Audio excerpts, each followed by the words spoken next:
Good evening and welcome to ELOSOFUMARTAKES. This is our 263rd take live from the Alec Bradley Lone Star Studios of Azle, Texas. I'm your host, Barry Duplessis, as always, and I'm so proud, so pleased, and so privileged to be with you all tonight. This could be a fantastic show. I've been looking forward to this show for a really long time, and I'm so excited to have this guest. I'm so pleased that she agreed to be on. But before we get to formal introductions of our guests of honor tonight, we do have to thank the people that make this show possible, and that, of course, is our sponsors. And tonight's show is sponsored by Drew Estate.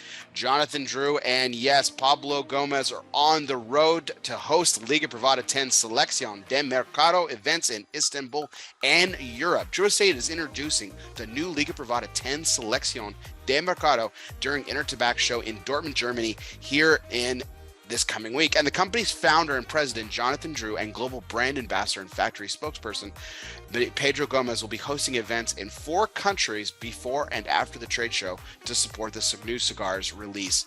So this is going to be some pretty awesome stuff. So if you're pretty tuned into the global market and really excited about all things Drew Estate, I know most of my listeners and most of my viewers are here in the United States, but this is pretty exciting and a pretty cool thing. So available only to the international market, Selección de Mercado is crafted to highlight the bold characteristics of specifically curated Connecticut Criollo, specifically that's grown exclusively for Drew Estate by one farmer in the famed Connecticut River Valley. The cigar's name is Spanish for market selection and is inspired by the old practice of selecting wrapper leaves for certain national markets by color. Drew Estate chose only the most beautiful Rosado leaves to highlight Selección de Mercado's bold, yet deeply balanced and sophisticated espresso and earth notes. So if you're from the States and traveling to the international market at any time soon, you can be on the lookout for the cigar. For all my international friends, viewers, and audience, this one's coming near you very, very soon. And welcome, everybody. This is our 263rd take. Without further ado, it's my pleasure to welcome in tonight's guests. Tonight's guest is sponsored by United Cigars. Smoke one today and start living United. Miss Jennifer True of Altadis USA. Jennifer, how are you doing tonight? Great, Bear. Thank you so much for having me. I am such an honor. I am the one that's honored. This is something I've been looking forward to. You absolutely made my day when we spoke on the phone and you agreed to be on the show when I actually asked you to be on, and I'm so excited that day is here and that we get to have this moment together in this conversation. So this is exciting. Same. So I know we're going to get into all of we're going to get to your entire journey, of course, and especially some of your recent escapades. You just got back in country a couple of days ago. Thank you so much for making time for us after such a arduous journey. But I saw that you were actually a Florida State grad. So go Seminoles. And everything. Big weekend for us. We got a good win. Yes. You have me up against Sunday Night Football tonight, but I am definitely proud to be a Knoll. So go Knowles. That's awesome. I mean, really, really fantastic school. I know. Actually, it's funny that because your forte is marketing. The marketing VP of my company actually is a Florida State grad too. So I mean, I thought that was pretty cool. Cranking out talent, Florida State. Especially in the marketing world. That's fantastic. So I thought it would be fun just to kind of an icebreaker question. Like what's the thing to do in Tallahassee? Like what was your favorite thing to do about town back in the day? Not that far back in the day. Well, it was kind of back in the day, but I mean, it was Football USA. I mean, there's no thing around that. You know, you go to every game. That was a highlight. Also, you know, I wasn't in the Greek life. It was, I think it was a good balance of whether, you know, you were in Greek or not, but, you know, it was open to everybody to go to parties and things like that. So it was a big party school. The year that I started, we were #1 party school ranked by Playboy magazine. So my mom was thrilled about that. When she heard that from the neighbors, oh, she's going to Florida State. Interesting. But yeah, no, it was definitely a great place to be. It was interesting for me to be in Tallahassee. I'm a Jersey girl. So it was a culture shock when I got there. I didn't really know much about the school. When I signed up, I got in-state tuition. You know, I had a partial scholarship. And it was a culture shock. I mean, there's politicians, obviously, there's Florida State universities there. There's also FAMU. There's all these college kids, so many kids under the age of 20, just living together on their own in the Panhandle. So it was fun. But yeah, definitely football games, and sports in general all year round. Big sports school. Yeah, they've done a really great job with all their programs there. Both like everyone talks obviously about the football program, but there's some great programs on the women's side too. They win the World baseball, Series. so. Yeah, in the baseball, they won the World Series twice while I was there. So it was a good time to be a Knoll. And we won the national championship my freshman year. Chris Wenke and Peter Warwick, the team. Oh wow! Yeah, that was my freshman year. So 99. 2000 was when the championship was. Yeah. Chris Wenke, man, there's a name from the past. My gosh. Yeah. He was like 26 at the time. He was. Yeah, I was gonna say, yeah, he was pushing 30. I remember and then he was like the oldest Heisman Trophy winner ever. Man, what a crazy thing. Crazy season. But yeah, those were some great teams. They always put together some great squads, so that's good stuff. And then my sister had the audacity to go to UF, so she just graduated a Gator. So there's some sibling rivalry there. We are my mom is a house divided for sure. So she followed you to Florida, just went to the rival college. She had to do that, right? Had to do that like that, yeah. That's crazy. What was like the local hangout for you? AJ's was actually, that's funny. AJ is now part of my life again, but AJ's was a big hangout. They had like a terrace. Potbelly's was another hangout that was on Greek Row. There actually was a bartender for a hot minute at the late night library. That was my spot. The slogan, I forgot what the slogan was. If mom calls, tell her I'm at the library. That's a good one. There you go. Nice. Potbelly, so like this, the sandwich joint, or was it something different? No, it's different. Yeah. Okay. Unrelated. Yeah. Cool. Awesome. Well, that's some good stuff about Tallahassee. So the reason I wanted to ask that too, so like back in the day when I was like when I was in high school and I was playing sports and I had dreams of playing college sports, Florida State was where I wanted to go. So obviously didn't work out, but that's okay. There were far more talented people and more dedicated than myself. So, but that would have been awesome. So, well, cool. Well, let's get started with a little piece of business here, Jennifer. I've got this wonderful gift that you gave me, this beautiful Montecristo case, leather case, which holds obviously cigars, but also a wonderful place for accessories and humidification. Cedar lined. Yeah, exactly. I mean, this is beautiful. This is gorgeous. And of course, you gave me a couple of fantastic cigars to choose from here tonight. But the twist is on our show, my guest picks the cigars. So I have a choice here between the Montecristo 1935 anniversary, the OG original from just a couple years. We call it the OG from a couple years ago, and the newest release under this anniversary line, the Diamante, which we'll be talking a little bit more about tonight. So, which cigar would you like me to smoke? I think I'd like you to join me in the Edición Diamante. Beautiful. That's the choice of the day. Fantastic. And I've got the Toro size here.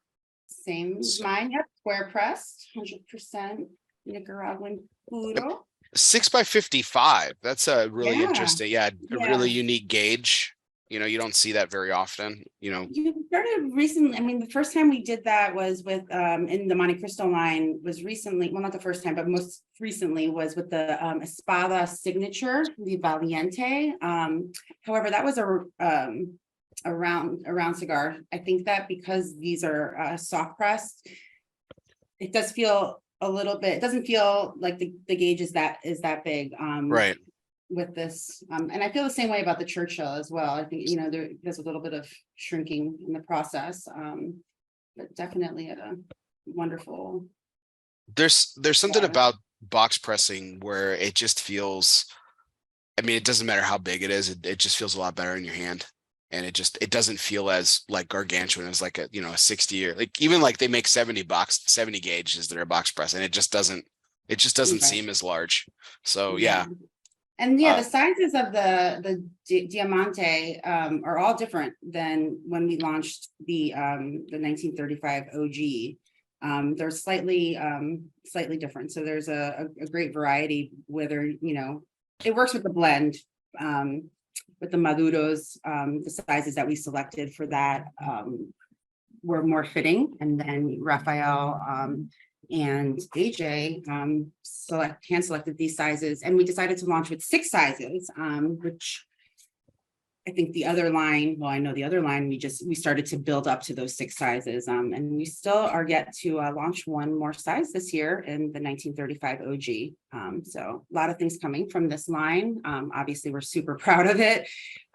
Personally, it is something that is a moment for me. You know, we got the #2 cigar from Cigar Aficionado in 2021 with the 1935, and coming out with the follow-up is definitely a lot of pressure. But I mean, it's subjective and I'm biased, but this is a pretty good cigar.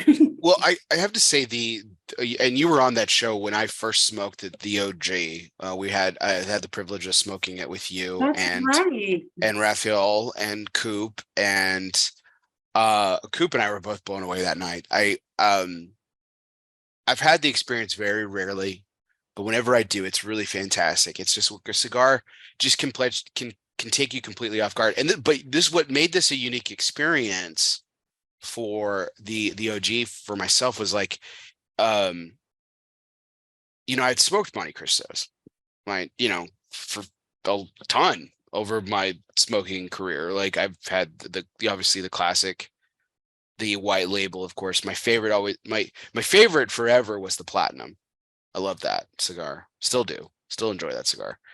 And so I mean, like I kind of knew what a Montecristo was, and then I lit that cigar up and I was like, holy cow, this is something. This is not a Montecristo, but this was incredible. It was just such a wonderful experience. And I used Raphael's dreaded word. I used the word unique experience. And I know he doesn't like that word because he thinks that like people use it only to describe things they don't like and they just want to be nice. But I was really blown away by the experience. It was fantastic. Yeah, I I love think it. it is. I think it's fair to say that it is unique from all the brands the lines that you mentioned. That's all part of our core line, right? So I mean, that's the bread and butter. That is the tried and true, the classic, the white series, and the Platinum, which I think is interesting that you picked that one because that one actually does have some Nicaragua. It's heavier in Nicaragua, so I think that has in the blend. And it's been a progression because then after that, then we launched the out of AJ as well as the not 1935, the Nicaragua series, which actually I have here too. This one. So little by little, I think Raf has been pushing for this the whole time, you know, since he's taken this role of head of product capability. And I respect him a lot for it because at the time I didn't know anything about it, but now coming forward a couple of years, we've done some market research and the palates of the consumers are maturing, right? So the same person who likes the same cigars that you're saying, and you know, it's a classic Dominican, a little bit more mellow. The more you smoke, the more you look for something with a little bit more strength. And for me, the timing from a storytelling perspective, the timing was right, and we had the right people on it. You know, that story, you know, the brand started back in 1935, obviously a Cuban heritage brand. And then to have, you know, Raphael and AJ work on this together, well, on the OG to celebrate the 85th anniversary of such an iconic brand, and them both being, you know, Cuban heritage themselves. It was nice to see them work together on it. You know, I'm actually Cuban as well. My parents are both Cuban. They came to the United States when they were very young in the 70s. So they were considered the Peter Pan. I don't know if you follow the exile. Yeah, of course. Yeah. Okay, so they were part of that. So I'm very Americanized. However, you know, that allegiance to and such a deep connection to tobacco within obviously Cubans, like to have Raf and AJ now working in tobacco, being this like amazing powerhouse with lots of amazing accolades, working together to pay homage to such an iconic brand. I think there's some kind of sentimental thing for me as well. And I know that it was a lot of responsibility for them too. Like you said, it is so much different. It was such a departure.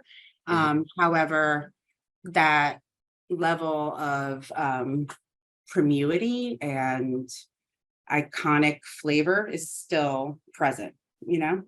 Well, I think it's building on something that we'll get into this. I don't really want to step on further stuff, but I think it's too perfect to miss this moment to talk about it for just a second. But I think it's a perfect building block too of what you've done with Diamante. We're going to talk about it here in Edición Diamante. We're going to talk about that more in depth.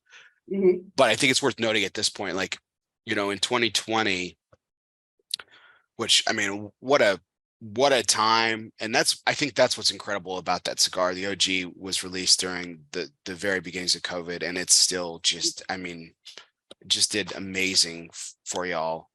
And then here we are just a couple years, 2-3 years later with the Edición Diamante. And then 2 years down the road, now we have the 90th just on the horizon. So, I mean, I think there's a real opportunity to really just kind of build on these things and make it, a whole new facet, not to use the diamond cliche. Wow, that wasn't even on purpose. That was a really good one. Yeah. Just as a whole new facet of the Montecristo story. So this is really cool. Well, awesome. Well, let's get into it. This is the tonight's major point, which is always brought to you by the people. Yes, tonight's point is always brought to you by people, cigar people. Yes, the people who know everything about a lifetime of service. Protocol Cigars is more than just pool parties and good times. Well, maybe it is. But behind the fun is a motivation for service, a motivation for giving back. From the original Protocol Blue to the latest release in the Lawman series, Phoebe Cousins, Protocol has always been about honor, passion, and yes, the people. It's what their life's work have been and always will be about. Power of the P, Protocol Cigars. So Jennifer, we're going to get to more talk on the Edición Diamante and some of the other amazing projects that you've worked on. But I think it's worth talking about your most recent trip. Like I said, you just got back a couple of days ago. You were down at one of the many factories that Altadis manages and produces some incredible cigars from. We talked about your partnership with AJ, but this was a little bit different. You were down in the Dominican Republic, right? Yeah, we were in the cigar country, La Romana, Dominican Republic. It's a beautiful place. It's basically that factory set in paradise. You land in Punta Cana. I mean, it's not a bad gig. You get, picked up 30-minute drive. And the closest resort, unfortunately, is Casa de Campo. So across the street from the factory, or in our new factory, actually, obviously we've separated from our previous owners. We're separated our premium facilities, and we opened a whole new beautiful factory just on the other side of that the old factory, but everything's brand new, state of the art, gorgeous. It's just very inviting. We look forward to getting a lot more people to come and visit. I think we just celebrated a year in August from opening it.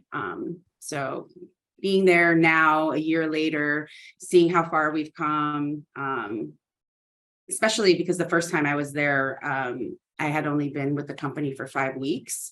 So it's interesting to me to have this perspective. Like the first impression I got when I got there was, wow, there's a lot of women working here. And, now it's, ignorance on my part. I didn't realize, that the gender thing, as much, I always thought cigars men in a sense, and when I was there and I saw generational grandmas with their daughters and their granddaughters, working there. And at the time, I think the percentage was a little higher. Last time I just got a quote, it was a little over 60% of the people who work in the factory are women. And I mean, there are different reasons for that. That's the factory. There's also pre-industry too, in the fields and curing bards as well. They are they have a good eye for different wrapper shades as well, sorting things like that at that level. So it's such a wonderful thing to see, the importance of women in the industry. And as I, went and worked through COVID and started to see the camaraderie within women, I really befriended somebody that was, worked in the factory. She became kind of my first friend in the industry. Her name's Isis. She had a real passion for starting not so much a movement, but kind of creating a more substance to this Sisters of the Leaf movement, and where it is now from where it was then. I mean, yeah, you can count followers and, on social media and things like that, but these are not your typical influencers. These are people that are influencing just because they're doing what they've done for generations, and I think it's a really nice thing to see, and it speaks a lot to where I personally, in marketing and seeing market trends and things like that, look to with the increase in popularity of cigars in general with women. For sure, there's a lot more engagement, but yeah, in terms of manufacturing, like I said, the master rollers, we've have somebody on staff, her name is Lucrecia. She's been rolling for over 50 years. Wow. And yeah. I mean, that's impressive for anyone, but that's way over, more than that. I think it's, at this point, it's probably way over that. And, highlighting her story is something that I have like a personal passion to do at some point. I think it would be great. Her name is beautiful too, Lucrecia. I think it's like a beautiful Vitola name. I'm always wearing some kind of marketing hat, but there you go. Or yeah, cigar name, but at the very least, a Vitola for sure. Yeah, I think that it is a beautiful name. That's true. It really amazes me. I hear stories about all these people all the time. That, I mean, we're talking about generational depth. We're talking about grandmothers working alongside their daughters still, and their granddaughters. Like but 50 years of service is impressive for anyone. But like, I'll never pretend to know what it's like to be in your shoes and to work in what cigars are considered a male dominated industry. But what I've really tried to spread the message on through the show is women are a huge part of it. And it's, I think it's now coming to light more, but for a long time it was kind of kept in the shadows. I mean, 50, she's been working it for 50 years. And that's pretty typical. A lot of factories, like you said, there are some jobs that men even aren't allowed to do. Like straight up, like it's like the reverse of what we know in society today, Yeah, and you see their progression. So you start in one function, whether it's preparing the tobacco. They're actually called strippers. They go through a machine. They split the leaf, take the leaf, yeah. That whole thing, and then you move up, you progress into the rolling. And even this last time, it was harder to see all these measures were already in place in the bigger factory where we were under Imperial, but that was not all premium. So you had to kind of weed out, is that, like, who are they working for? But here, you walk into that factory, that everybody that's working there is making cigars for the US, they're making cigars for the international. Vega Fina is a huge international brand for the company as well. And that's based out of La Romana. But there's little schools, they're called las escuelitas. So four rows within, the galley are trainees and mentors working together to learn, but you're still part of it, and I think that idea of passing on knowledge and just passing on just in general that history within, I think that's very important to the industry, Oh, absolutely. I want to go back to this initial feeling, like when you went and visited for the first time. You said you'd been working for the company for a few months, and you yourself admitted like you were shocked to see it. like you said, your own ignorance, and that's fine. Like I didn't know that either, and most people don't. Again, that's why I think it's so important for me. And I've you and I talked about this before we went on air and privately. Like it's a really big passion of mine to talk about truly how diverse, men, women, you know, minorities and so on that are really control and run this industry, and how important and a beautiful story it is.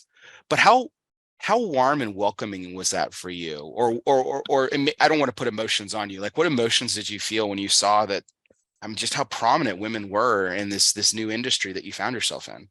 Yeah, I felt a sense of home and belonging, to be honest with you. It actually gave me a sense of comfort. I felt like there's something that I understood about these women that were working alongside their offspring, their parents. I think that it's, they don't obviously make a lot of money, and it's tough for them to get to work every day. If we can see some of the living conditions that they live in, and then to go and actually have to do manual labor like that, but to still see their smiles and the pride that they have to see us come to visit, coming from, corporate and stuff. Like, I'm not stuffy like that. And I don't, for the most part, I don't think a lot of people are. I think a lot of the people that I've met, wonderful people that I've met in the industry, are pretty humble. But when they see you with your suit and your whole thing, and like, they're just beaming. They want to show you, like, if they were working, actually this last time they were working on the 1844 Barbier, which is another project of mine from H. Upman. And that was one of the first times that factory was tasked to do a barber pole. The first time, the Romeo y Julieta Reserva Real Twisted, which was only a few months before that, and to see them working on that, and, we're coming and taking pictures of the process, and they're, you can see that they're like putting forward what they think is like their best products. And, it's charming, and I appreciate it a lot from it. I felt a sense of gratitude and belonging, I guess, to answer your question. That's really what the most, and it was important to me in the beginning to see that and have that and make that friend. And from there, I just felt a responsibility to continue to promote and empower women in the industry. I think that there's been different connotations of, women smoking cigars, this and that, and an influencer. But, there's just, my mom smokes cigars, she smokes minis. She always has. I've always had tobacco around so I've always been comfortable with it. Obviously, being of Cuban heritage, that's something that my dad smokes cigars, and at the holidays and special occasions and things like that. But I thought that was just happening in my family. But to see everybody else, being part of the same culture, even if it is a different country, it's all for the same goal, and it's, to provide something that has a lot of history and tradition, and to continue to pass that lifestyle, I think, is also very important. That's what I take as a big responsibility of myself, is to tell these stories. And, even though my platform's not that big, I mean, I'm here today, and, I feel like there's a purpose to it. So I'm happy to do it. I think it's an incredible story, and just, and that's what that's what I really love about this industry. And, you just happen to work for one of the larger companies, but there's still so many wonderful small stories about this. I mean, you talk about Lucrecia, who's worked for 50 years and this industry, and like the stories that she could probably tell, that, not just like how cigars have changed, maybe, and tobacco has changed, but like, which for the nerd in me, that just really excites me. But like, but also like the people that she's met and seen. Probably, dignitaries have probably come through the same factories, and, and the what we would consider legends in the business that, graced the factory floor with when they were putting together blends for stuff that she was essentially rolling and making and stuff like that. So, it that type of a career is just, is so impactful in so many ways, and she Absolutely. got to be a part of it. And I mean, Absolutely. And the way they hype her up, right? So she's like a celebrity there. Like she's, oh, that's cool. yeah, she's earned, well, she's Good. earned, She deserved it. right? 50 Yeah. 50 years. My God. I mean, Crazy. I may be off on that a little bit. I know the factory celebrated 50 years. I know she was there early on. So I mean, but it is definitely close to that. She was celebrated as one of the first early rollers from when the factory opened. So, and generational as well, and has been there that long. And I think there's a generation following as well. So I think that it's amazing. And it is a beautiful story. And for women in this industry to be able to tell that. And I have a little Facebook, not Facebook, but Instagram page. I mean, it's private. It's not even, it's not even like a big thing for influencing, but it's for me, everybody who I have on there, I've met, especially the women. So that to me, it's not a wide reach, but it's deep, and I think that when I see their content and things like that, it makes me feel a certain way, that they're so proud and out there and doing little trends. There was the Barbie trend, so they found the Ingot Rosé that we had for the banker, and did a whole thing. And to me, I think that's so cool that they come together. They just like anybody else, there's a little network, and there's the Sisters of Belief thing is amazing. I even saw at PCA this year, the movement was there, and there was also such a huge group. Yeah, I saw the and there's photo. also So a many. PCA panel. Yeah, there's also a panel of women in PCA as well, which I think is super cool. And I am proud to want to be a part of that, and stuff like that is just to continue to tell those stories and tell your own story, and how your perspective, feeds into this whole thing, and come from all different, there's factories, there's, people that, are, retail owners, store owners, there's myself who works, in marketing, there's, operational people, it's just, it's an industry that, like we said before we came on, you have to wear a lot of hats, and to see these, these women, even with the challenges they face, women have, biologically have to, they do what they do. So they're rolling cigars and they're pregnant, like that is just like, Right. to me, it's just, the resilience and just, the wherewithal to do that, I think is impressive. And I'm proud to be a part of it. Yeah. Just kind of going back to your initial experience. So your original experience with cigars was your parents. And I love the fact that your mom smokes too. That's fantastic. My dad's in very poor health, and so I probably never will get the experience of being able to share a cigar with him. And I know I'll never share a cigar with my mother. She just won't have. That'll be a miracle upon miracles. But what a treat for you to kind of grow up with that, and kind of be normalized for you. So and now that you're working it, like, so, you mentioned you're of Cuban heritage as well and everything, and then they obviously came over young, and you're, like you said, you're very Americanized and everything. But when you first started with this company, I mean, again, I don't want to put emotions on them, but were they excited? Were they like kind of like going back to their root, kind of going back to the roots kind of thing, separated by a generation? Or I think that my family, yeah, I mean, they did, I came from working in beauty.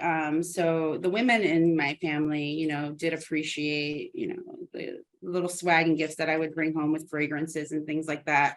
Now, the men in my family, when I got this job, were much more excited. My mom, she doesn't know that much about brands. She didn't know about brands then, but when I'm like saying names like Montecristo and Romeo and Julieta, they're like, you were like, that is like gold, so now the holidays, I'm invited to a lot of parties. Jennifer's coming. Jennifer's invited, Awesome.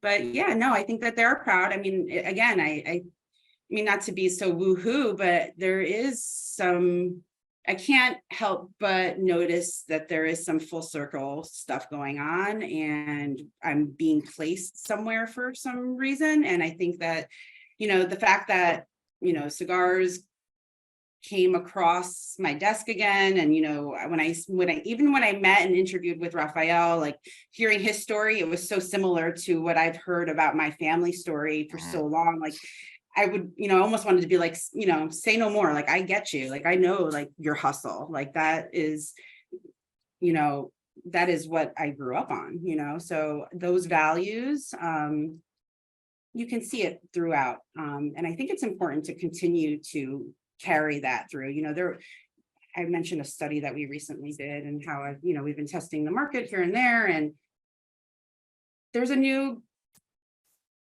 group coming in, segment, demographic of smokers, the 21-year-olds now. And yeah, they behave much different in certain ways, but in others, they're old souls. They still read magazines. They still want to be educated about the history. Gen Z, they look to the past a lot. If you really look at what they're doing, they'd rather a Polaroid than a digital camera. They'd rather the flip phone. So having that, you can even see, I see an emergence in pipe smoking as well. Like, it's crazy. These younger vintage is so very much a Yeah. part of it. Yeah, I get you. And vintage lends itself to cigars, like almost synonymously. Yeah. So And it's so intrinsically, absolutely. I think I know you mentioned Raphael. I've heard him tell this story twice, and I'm still so enamored by the bottle of Coca-Cola and Apple waiting for him. It's his first meal as an American, and it's.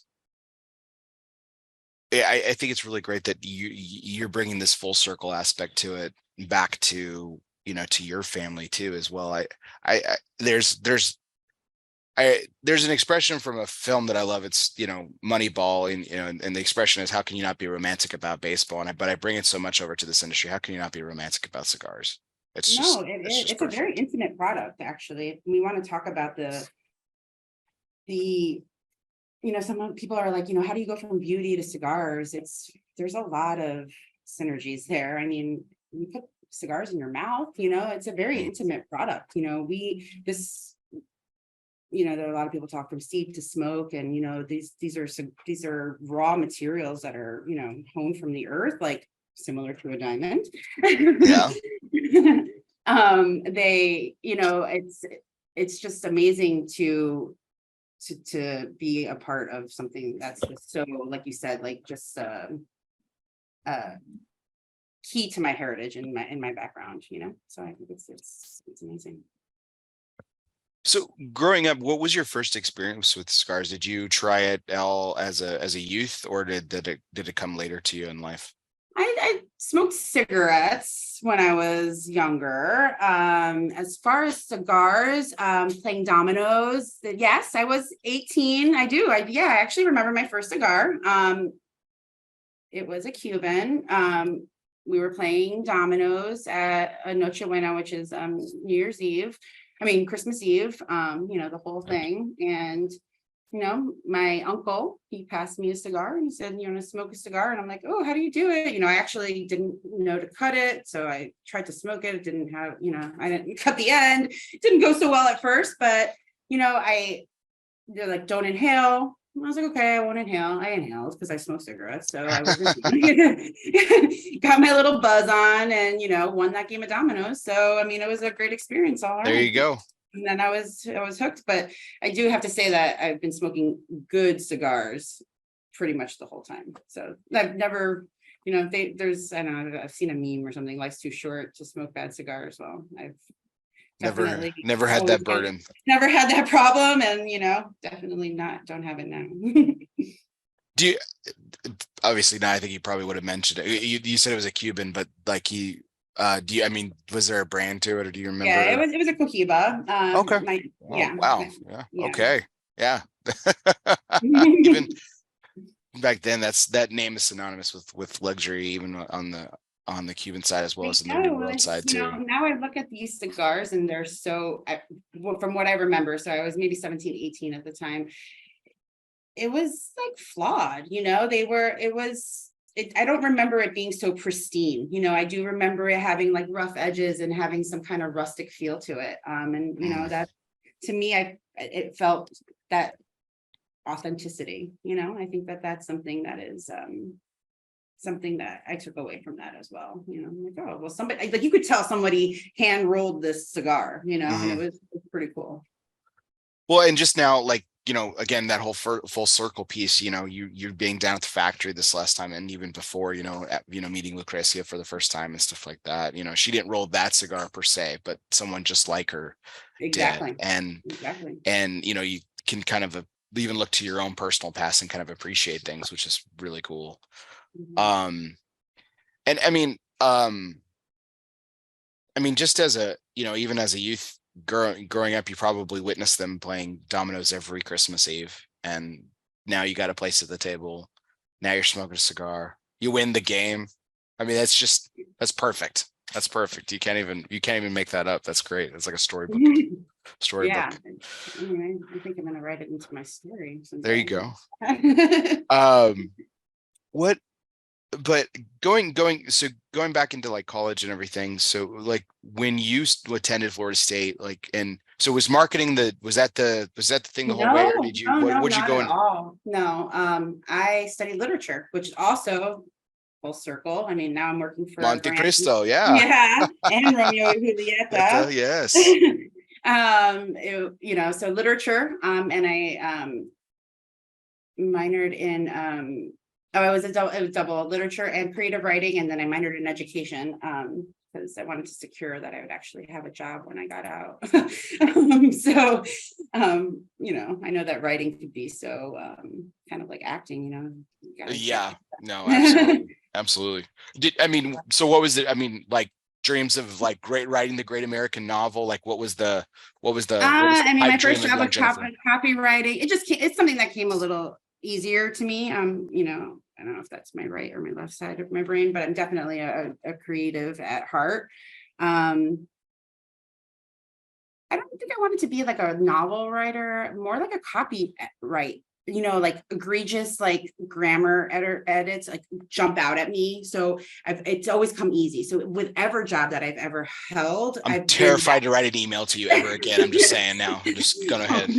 And no, it's still a lot. But when you're like in that, and you're really focused on, that's what your strength is, and it comes so easy, like just words in general. I love words, etymology. I was having a discussion the other day, like my kids, they have kind of, funky names, but they have a meaning, they're not like super funky, but like my daughter, her name means something in Hebrew. We're not Jewish. We're not,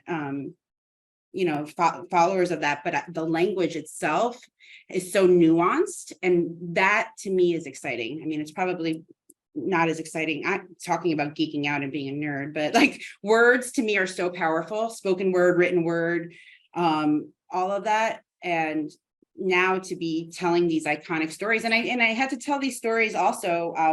So the brand, I worked for Revlon, which is the parent company, but the brand I worked for was Elizabeth Arden, and Elizabeth Arden was one of the first beauty brands, and she was suffragette. Like, she also, back to this whole woman empowering thing, she had the first lipstick, her and Estee Lauder, they came up at the same time, and having that responsibility of taking this iconic brand. And we struggled, with the worlds of coming out with, I don't know if you know makeup, but MAC, or the more trendy, you can liken it to a boutique brand or a craft beer or something like that starts to emerge, and people are like, oh, well, Elizabeth Arden is just for old people, or it's a dying brand, but it's the foundation of makeup, so to tell that story and put that story in front of people was something that was important to me too. And also I worked in global, so telling this American New York story about this woman who owned, horses that race in the Kentucky Derby. And she came up with one of the ointments she came up with was what they used on the hoofs of the horses to moisturize them. And then there's a cream called 8 Hour, And somebody took that 8-hour cream, put it on a well, it wasn't called 8-hour at the time, put it on on a burn. And within 8 hours, they say that, it started to heal. It was petroleum, based and, very, Wow. hydrating. But at that time, it was mind blowing, So I think Crazy about, origin story, man. That's wow. yeah. But, these are stories. I mean, you have less time to tell those stories. I mean, it's a makeup lady at a counter where, with cigars, it takes a good amount of time to smoke a cigar and you can tell these stories, or we have these platforms to talk about them like this now because of the community. The cigar community is, so tight. I think that Yeah. there is a bigger platform, but there's another and actually that brand was from 1935 as well. It's like crazy. Like, Oh wow. Well, there's yeah, a there's there's a so parallel. much. Yeah, I was Yes. gonna that's a coincidental parallel. I was gonna ask you, like, if the world is like you just said it, the cigar world is so tight and it's crazy in such a short amount of time.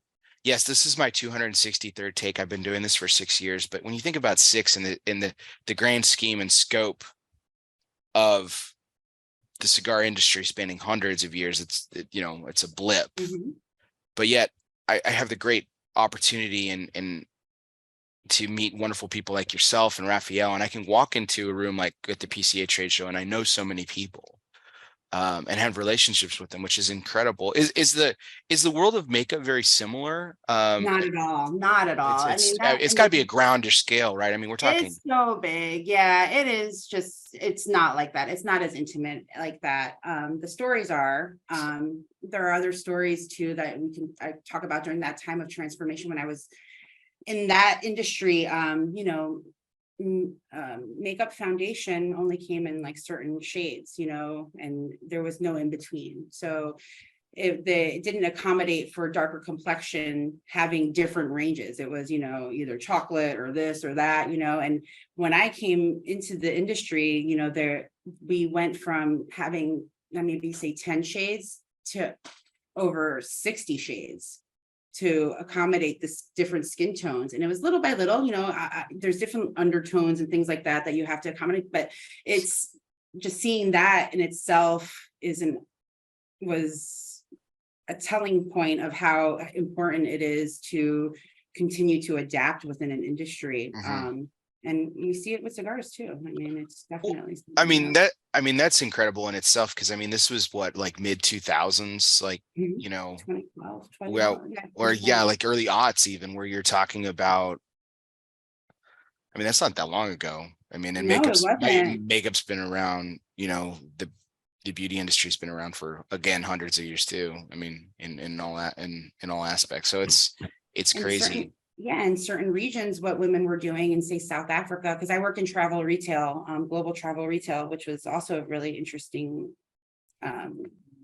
segment to work in, because it operates very similar to a humidor, because you're in duty free, you are right next to your competitor, just like you are in a humidor. So how do you stand out? What's your point of differentiation? How are you going to get, the consumer to come to your shelf?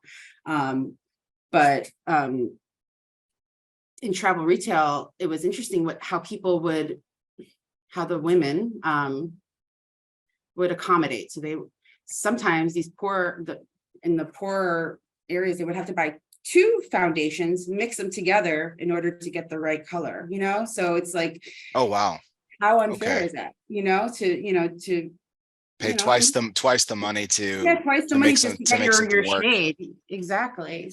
But that's where you have to have some kind of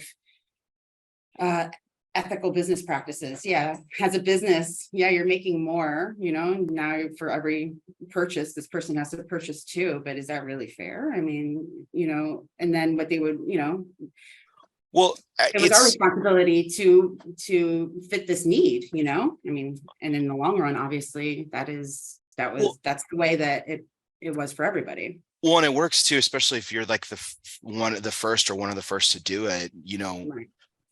you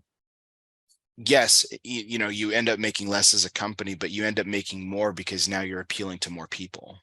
And I mean, you're creating a product that is for them, you know, like Mhm. that's definitely something that consumers in most industries, they, you know, and that's a product for me. You It, want a product that resonates with your values, with, you know, your behaviors, your look, you know, well, your size, things like that. Yeah.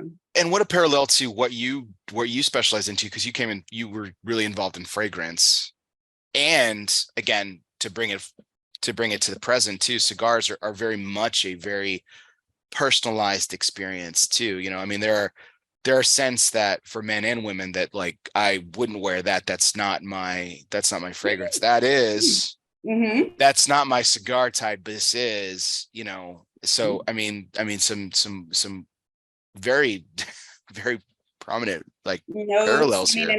and I really didn't realize that until I was giving like my pitch in my interview, and I'm like, you know, they're like, how is this going to work? And I'm like, man, it's like kind of the same thing. Like we have to create the boxes. There's secondary and primary packaging. So there's the box, there's the actual like the bands, there's the cigar, just like there's a fragrance bottle. That fragrance bottle comes in another package. That package is on the shelf. You have to merchandise it. It's just, it was, you know, walking even through it, you know, I didn't even prepare for that question, but it just organically, it's the same. Aromas, notes, fragrance notes, notes within a cigar. It's obviously, you know, it's an Mhm. olfactory experience as well. You're wearing it on your body, things like that. Even the way that it's made and bottled, you know, things like that too.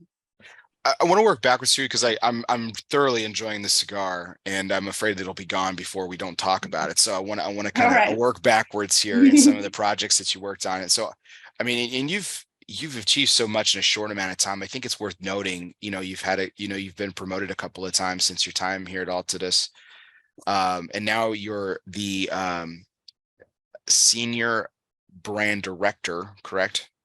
Senior director of marketing. Senior So all, director of yeah, marketing. all marketing. Um, I knew I was going to change up the titles there. I know, but I it's got like a, you senior in there and know. director in there. Those are the important things. Senior marketing director, and like you said, you wear a lot of hats and everything. But I think it's absolutely incredible that you get to work on these historic brands. And we talked about it a little bit. So bringing it back to it. So the OG you were a part of, and we'll work our way back to that because I think. But I want to talk about the Edición Diamante. What was what what spoke to you about this project? You know, we could talk about the blend and everything like that, but I think more importantly, like we were talking about with packaging and stuff, let's bring that to it. Like, what was the goal in mind that you saw when you first were starting to take on the project, and what did that entail, and how did you come up with the Edición Diamante? How did So it's all hard to come talk about the together? Edición Diamante without talking about the OG, because actually the Edición Diamante, which wasn't that at the time with the natural wrapper, was what we were going to launch with first. Okay. And through that, there's a huge, you know, long blending, testing, through that, you know, maturing of different blends and tweaking that goes on between, you know, the blending teams. Obviously, you know, Raf and EJ are the head of those teams for these two cigars. But when they were started with when they were working on the Maduro as well at that time, the darker wrapper, it was almost like, we need, this is what the market needs right now. It looks dark. It doesn't, you know, it's not, you know, this is our time to educate the consumer that Montecristo, this is what a Montecristo Maduro would be. And this is what a Montecristo Nicaragua should be, you know? So I think that it gave it a defining path and a way in. And obviously we can't be happier with the successes of it. But the natural, when Raf, so then that whole campaign started, right? And so I was like, hey, you know, so when are we going to launch the natural? You know, that's, you know, it's about that time. And he said, you know, Jennifer, like I wanted it to kind of just be kind of, you know, the same cigar, just in two different wrappers. That's how I had envisioned it. I didn't want it to be anything. That's just how I envisioned. Same blend, just different wrapper. And he said, you know, because I was coining with the other one was gold, the packaging was gold, and you know, it was the gold standard, or, you know, the cigar by what other cigars are measured by, things like that. These like superlative words that we were using to describe what the OG was. And he said, you know what, Jennifer, if that's gold, this is a diamond. And I'm like, say less. I mean, diamonds, you say? I got this. I was like, perfect. So from there, you know, it was a much richer tobacco that was needed to produce the taste and the aroma that they were looking for. A little bit more, very expensive actually. So it was the best of the best. And yes, it was a little bit more elevated. The Diamante to me is an elevation. You know, gold in itself is obviously up here, but a diamond is a diamond. And I think that it just organically evolved. And then from that, as I usually do, I keep going deeper and deeper because that's how I am. And I'm like, man, there is a lot of similarities in how you produce a diamond and how it's literally starts off as coal. Ripped from the ground, you know, just like tobacco is brought out of the dirt. And then you have to pressurize it, just like you do with a fermentation and a pilon. It's the same thing you're doing with a diamond to hone it and then to get it to where it is. And then you've got these the craftsman and artistry of both. There is just so the shaping of a diamond, facets. We brought that into it. Facets, honing, the attention to detail, the clarity, color. Yeah. No, I'm with you. You got me hooked. I'm in. Yeah. So I'm like that meticulous attention to detail in both industries. And then on top of it, it's AJ, who's a perfectionist, so that is, it just lent itself to become what it is today. Well, even shape too, just to throw in another one. Shape. Actually, they both use aging processes to enhance the character of the product as well. Like there's just so many different things. Weight, size. Right. You got your emerald cut. Oh, cuts as well. Yes, there's just so many things that it would just, we're like, that's what it is. It's got to be that. Yeah, I think I think it was just it's a really, I thought it was really beautifully executed. And if I may, Jennifer, and I hope I'm not stepping on anything here, but I thought you asked me an interesting question at this year's PCA when we were looking at some of the marketing pieces and we were in between. You were so kind to give us some time and you took us around the booth and we interviewed on several things, including this project, of course. But you asked me about like just how I felt about it, the marketing piece of it and the diamond, and you asked like do you think it's masculine? And I was like, I wouldn't even put feminine or masculine on it. I think it's perfectly stated. You've got the diamond accent on the secondary band, but it's not gregarious, it's not over the top, and I wouldn't describe it as feminine or masculine. I think it's absolutely perfect. And I know I'm not just saying this because you're sitting here with me, but I really think it was well executed. I think it was beautiful. Yeah, I don't know why I felt the need to ask that at that point. Maybe I shouldn't have, but like I sometimes do err on the side of caution to not make things too feminine because of, for obvious reasons. And it is, even though it's made by women, it's made, definitely the men are the larger part of the consumer base. I don't want to isolate. However, I think your feedback was great. Yeah, it's neither. Diamonds can be for anybody. It's not like I'm just. Well, I think what's beautiful about the project, and I think what's beautiful about the cigar, the marketing, and how it comes together in this full picture, is that yes, there's certainly a place for that more rugged cigar, that more, I guess you could throw that nomenclature of masculine, but for the most part, I think even the most gruff and masculine of cigar smokers would agree there's an elegance and beauty to cigar smoking that's very much a peaceful and calming, leisure, right? leisure. Almost like a motherly stewardship. I can be bold here a little bit. It's a very comforting experience that we want as cigar smokers, and so I don't think it necessarily has to embody that kind of gruff exterior necessarily. It's a beautiful product, and it deserves beautiful marketing and consideration for it. So I just think it's incredibly well executed, and I really enjoyed it the night I smoked it for the first time with Raphael when we interviewed him with Coop on it. But I gotta say, beauty it does age well, because I think this experience it was more enjoyable than the first for me personally. I'm really enjoying this in the Toro size. I smoked it in a different Vitola last time, but this Toro is fantastic. I'm really loving the retro hail on it. The aroma's spectacular.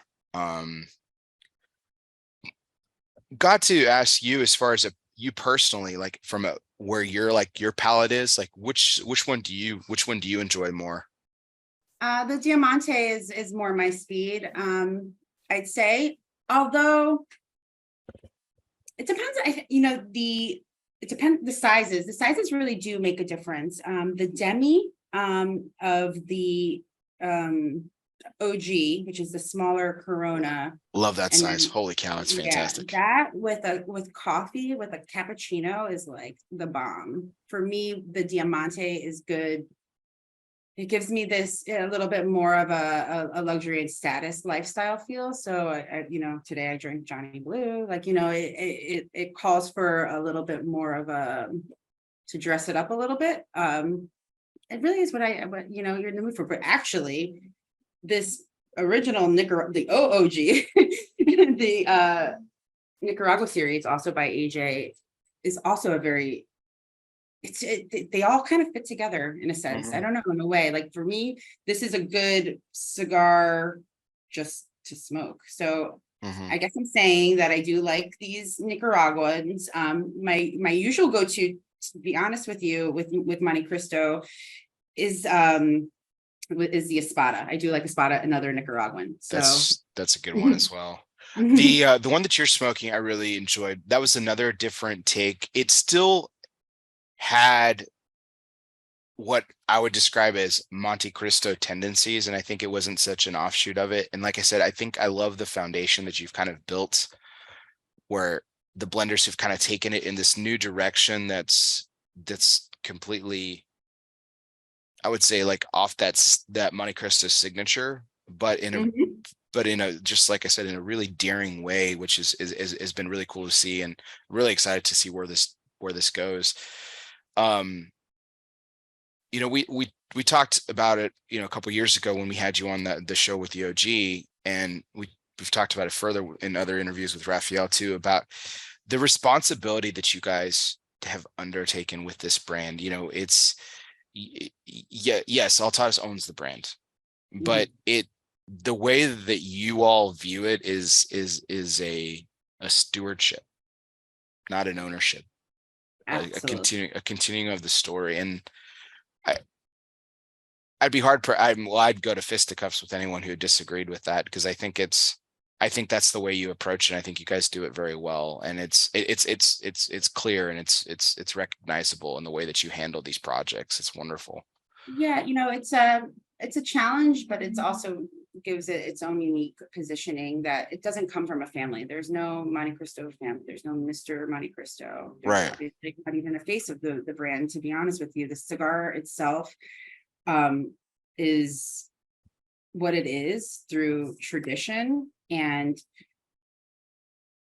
just the reputation of consistency, and just an elevated experience. But then to take that, obviously coming from Cuba and having, where it comes from, is there some spin-off that we have from that, people in the US thinking they're buying a Montecristo, and they're like, oh, okay, well, this is they don't know the difference, ignorance again. But it's now, even in the 3.5 years that I've been here with the company and working in cigars, it has Montecristo in the US is its own thing. Like when we go and we meet with other, our other international partners and things like that, they're so excited to smoke the cigar because of the different complexities, but also that same balance. So balance in a Cuban cigar and a balance in a Cuban Montecristo and a balance in the Montecristo coming from Dominican Republic or Nicaragua, or, those are the two regions that we produce in, is a consistency. You're going to spend a little bit more on a Diamante, for instance, but it is going to give you a journey in a sense of luxury. And that's that sensory experience and engaging the senses 360, if you will. And not like in a flashy way, like it's more like let the product speak for itself. And that's kind of what carries the weight, is how I go into it. When, I don't know anything about blending, I trust full-heartedly and, the people who are working on these blends. I just need to get these tidbits and understand, what the journey is so that I can articulate it, and I think that is something really cool about my job as well. And it was something in fragrances as well. We keep talking about, the parallels, but just, of everything that's been going on in my life since day one, I guess. But how you enjoy both products is often associated with this refined lifestyle, and that's what it is. Well, I think it's very apparent the respect that you have for the brands, particularly Montecristo specifically, since we're talking about it. But we'll pivot here in a few moments to talk about some of the other projects you work on and have worked on. But it's very apparent to me the respect that you have for it. Just having the brief conversations that we did, like at this past year's trade show and our previous interview, for example, like you can tell just from listening to you, like how much respect you have for the place that it has in the industry and the place that it has in the course of the history of it. Like I remember this, I know this is going to sound really bizarre, but I remember this because I made note of it because it seemed very important to you. The night that you did the interview with us on the OG, it was in the winter and you were outside, and bless your heart, it was really cold. and you went and put on the Montecristo jacket, and you actually ashed on your coat. I remember this, and the care that you took to make sure that it was wiped off clean and that you wanted the Montecristo to stand out. I know it sounds weird, but I remember, like, just because we were on a Zoom call, I just remember just watching you do that. And I was like, this really matters to her, and it should. And it was just it was just one of those fleeting moments that it just, I don't know, it stuck in my head. But I did, and that's interesting that you did notice that. Even when we have samples of cigars and I see, people are like shoving them in a box, or, like I just, it's not about being OCD or anything like that. It's just, going back to knowing where these cigars came from and how these people who don't have much have so much pride in what they are producing for us, hand by hand, from their hands to ours. Like, I don't know, the brand itself means so much to our loyal consumers as well. We've got people who are, smoked their first Montecristo and are still smoking that same Montecristo. And to me, who am I to, come in 3 years and, kind of just be nonchalant about it. So I do have an allegiance to the brand, all of them, to be honest with you. But with Montecristo, especially just because I know what it means to the history of cigar making, if you will, and the people who make it, and my boss and my parents. And, there's just so many different things that when you see those 6 swords, it means something. When you see that Montecristo yellow, it means something.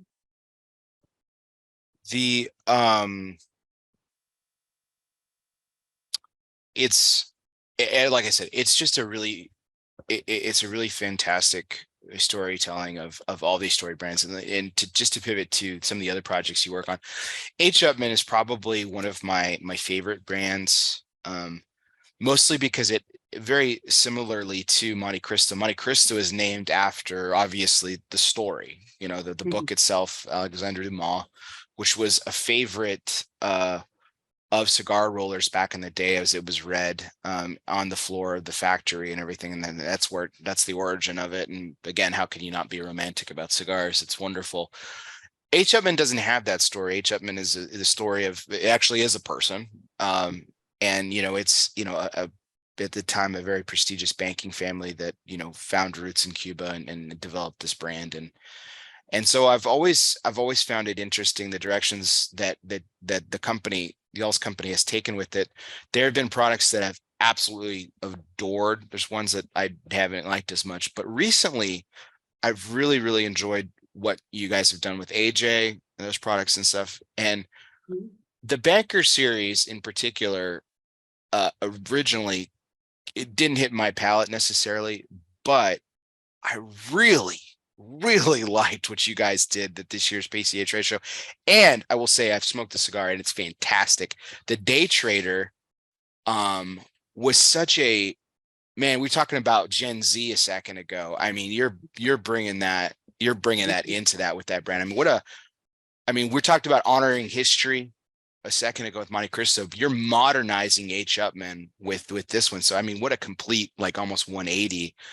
Talk about the how that kind of branding and marketing was kind of developed for this project. So it is a modernization of, if you think about it, banking. But imagine if the two brothers, Herman and August, were in present day. I mean, back then, or even back then, they were innovative in their own right with how they're credited for using cedar as a way of preserving cigars. I mean, they're pioneers in that industry and groundbreakers. And it was more of a, if these two guys were here today, what would they be doing? What would banking look like to them? It wouldn't be in a vault. It wouldn't be obviously this old school. They may have had the first crypto, who knows? So that's kind of where it started. That's, right. That's kind of where it started. And, I know crypto is a bad word, but originally the cigar was going to be called Crypto. We went to press and everything. Actually, probably someone from United. He used to work with us. He worked with me on this, and he and I worked on this from the beginning. This was really his brainchild. And it was Crypto. He was there for the press run of the bands, and literally that day, Crypto shit the bed. And it was like, we can't name this cigar that, imagine all the people who lost money. Like, we don't want it to have a negative connotation. So we actually had already had a strategy of kind of bifurcating this idea of new money and old money, which I think is super cool. Yeah. So the Banker itself, and then perhaps, I'm just throwing this out there, but things that are more in line with, a vault and that old school way of banking back then, sets it in a certain period of time, late 1800s, 1844, when the brand started, that has its own kind of vibe. It's also JFK's favorite cigar was an H. Upmann. That's old money. Even that family is old money. So that has its own kind of story. But this other story of this Day Trader, it's innovation, but coming from tradition, right? So banking is banking, but it's the evolution of how banking has evolved. And to me, that's what that story is. And the fact that those two German bankers, did come, to Cuba, saw a value in cigars and gave that to their most prestige customers, as clients, as a gift. Like, they could give them anything, but that's what they wanted to give them, because they knew it was such a luxury product that people, enjoyed it. And they enjoyed, the cultivation and the process of it as well. So let's fast forward that. Now we've got these Gen Z, we've got these new, people who also are old souls as well, but why not? They're at home now, no one, they're in front of their computer, they're making their money, they're smoking their cigars, they're working remote. like let's give that its own time to shine. So that's where that came from. So that's why Well, it says a new money release. well, I think it's the simultaneous release of this very modernization, like we talk about with the day trader. And the cigars, like I said, is pretty darn good. And the La Barbieri, which is very much, we mentioned the term old soul. We've said it a few times tonight, and that has that feel to it with a twist, not to be too punny, but again, you got the barber pole. But I love the setup that you guys had introducing that product. You guys had the barber chair, the old, the old barbershop, what that would look like and feel. That what a great experience that was for the PCA attendees. So talk about that. You have this one brand that you're doing these very, very different types of launches simultaneously. That had to be challenging in itself. So H. Upmann, when I started, I felt it was such an important brand to the industry and has, again, a responsibility with it being one of the oldest brands. But it still struggled with a little bit of an identity crisis, right? So in H. Upmann, so it was, well, what is this brand? We had, like you said, we had these other, launches that were, like I said, the ingot, the this, that. I mean, it all kind of made sense, but the product itself wasn't resonating. Then it was just a little bit too much. Then it was, we had this great success with the H. Upmann by AJ. Then we're like, oh, well, let's, do a collaboration line. We brought in some other different variations of it, but we noticed that the H. Upmann by AJ was starting to have its own identity outside of what the brand was, which had it kind of started to kind of stand on its own.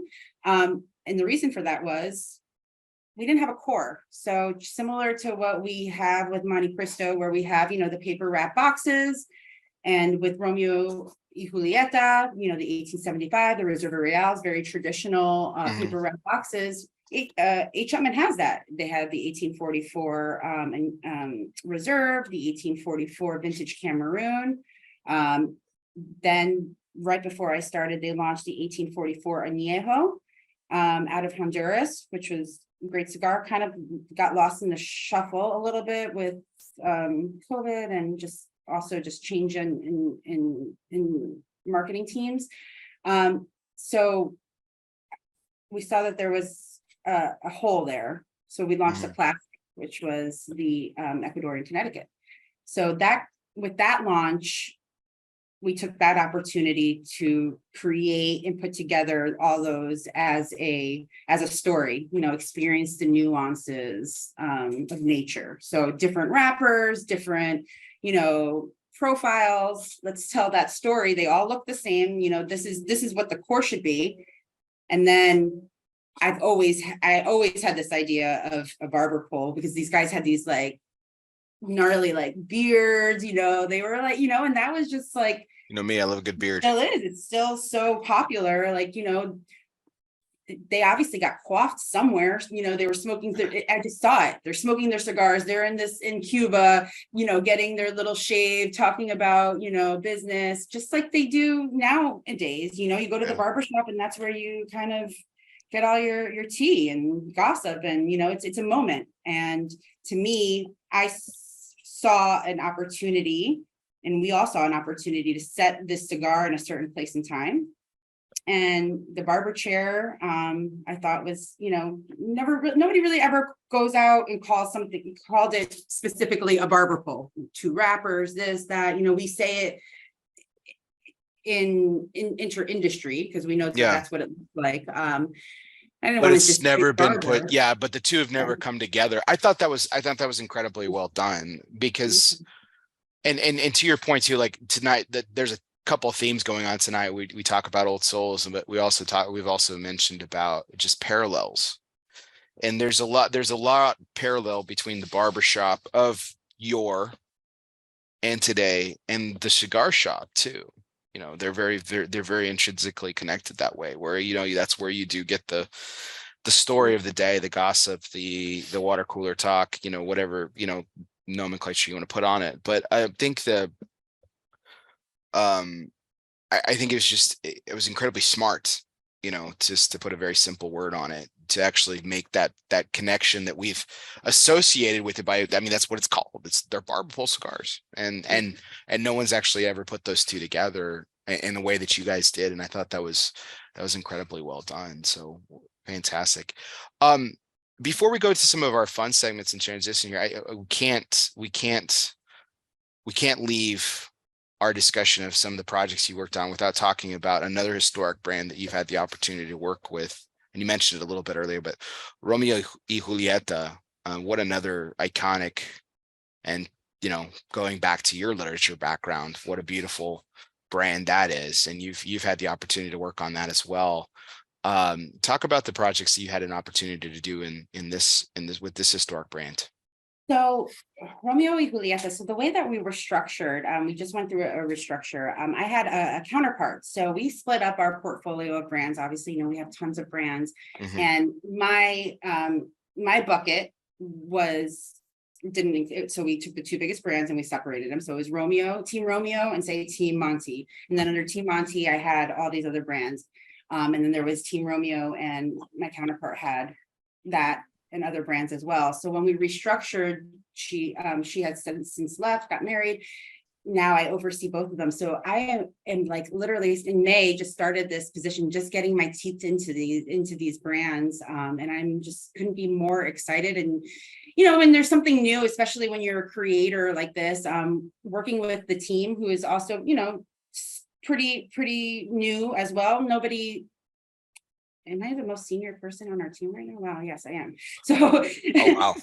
Yeah, with the company, yeah. So, it's great though, because these marketing professionals have a different perspective. They come from different industries as well. Sure. And bringing that in as well. And, now we have we did a very small market test with 1,000 consumers. And it's hard to get data on cigars, cigar smokers and consumers. So, a paid agency, and seeing the trends and having this emergence of women in the industry, and that Romeo y Julieta is not resonating with that woman consumer, to me is just like an opportunity and a half. Like this, like Julieta, like what about Julieta?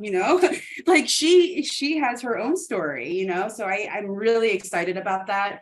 Right now, the most experience in the most recent launch is the Envy.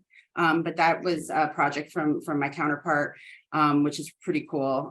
That idea of, the eternal, then the envy, and this story of the different stages of love and, different feelings that you evoke within, when you're falling in love. I think that's something that I really love. The Bed of Roses was something that was launched during my tenure.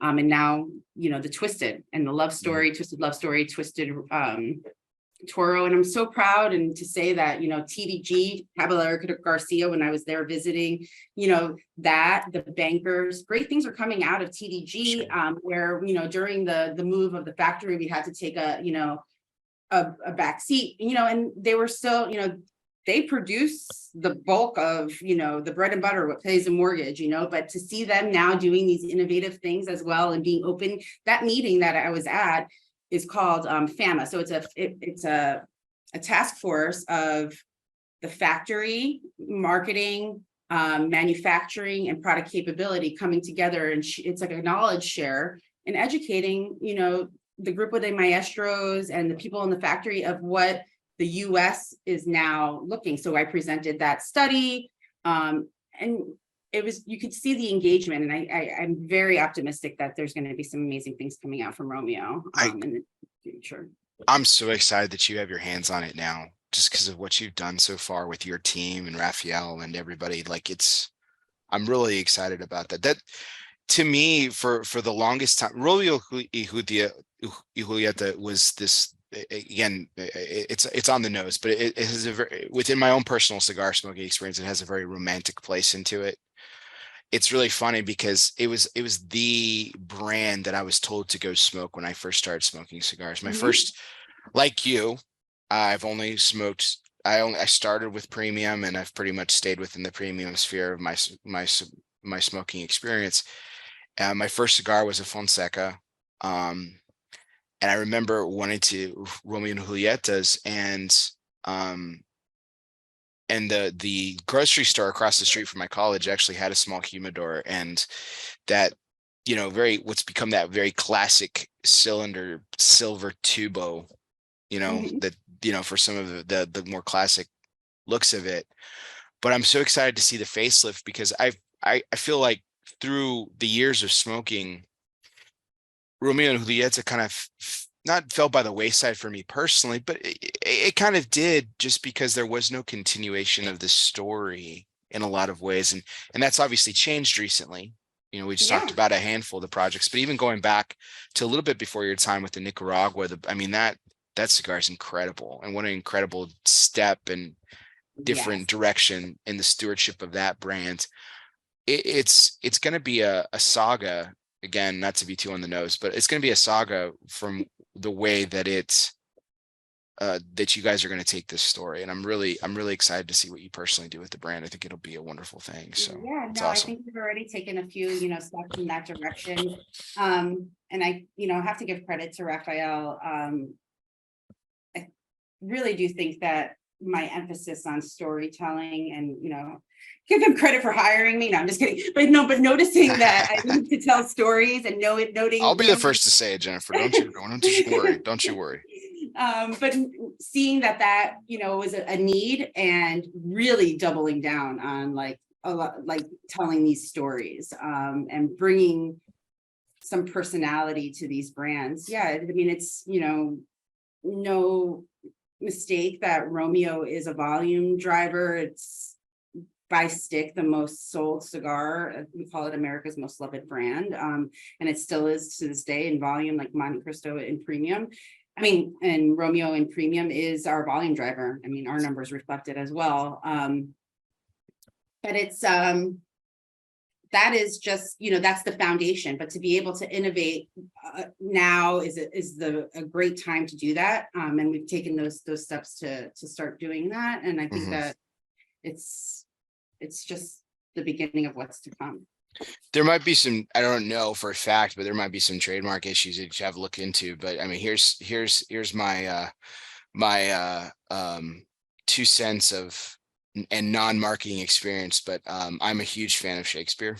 Oh, I'm okay. a huge fan of Shakespeare. So if you wanted to take it in some direction by honoring the actual playwright, I'd be the first on Ooh. board. I'm just saying it right Oh, out loud. ooh, So ooh. All right. it'd be I'll really just cool. drop that there. Okay, I like Yeah, that. I'll just leave that. I'll just leave that there. But Jennifer, thank you so much for sharing your story and some of the we're certainly not done yet. We've got some fun segments lined up here to conclude our evening, and we'll talk a little bit more of your projects along the way here. But thank you so much for sharing your story so far with us. It's been a fantastic conversation. So thank you for your time tonight Absolutely. as we go through this. So let's go into our first fun segment, which is always our presidential trivia segment, brought to you by United Cigars, featuring La Giana Havana, distributors of Jose Dominguez, Bandolero, Garofalo, the highly acclaimed Atabey, Byron, and now Alfonso lines from Selected Tobacco.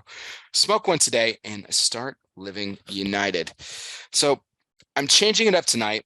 Normally this question is revolving around presidents, but it is president adjacent. We're talking about first ladies. I thought it would be appropriate here, giving you are my guest. So Eleanor Roosevelt is commonly referred to as the most influential and most impactful first lady in our nation's history. She's typically at the top of those lists that you see, and Siena College does a study and actually produces a list every 10 years of top first ladies, and she's been tops since they started doing this, I believe, in the 1960s. But there's another name that commonly comes up, and she's been displaced a couple of times, but consistently she's been the number 2 spot holder. So that's who our question is revolved around. So who's widely considered, especially in the most recent study done by Siena College, who's the number 2 most influential and impactful first lady in our nation's history? And it's multiple choice. So is it A, Dolly Madison, B, Abigail Adams, John Adams' wife, the first John Adams, not John Quincy. James Madison's wife, Dolly Madison, is A. Abraham Lincoln's wife, Mary Todd Lincoln, C. Or George Herbert Walker Bush,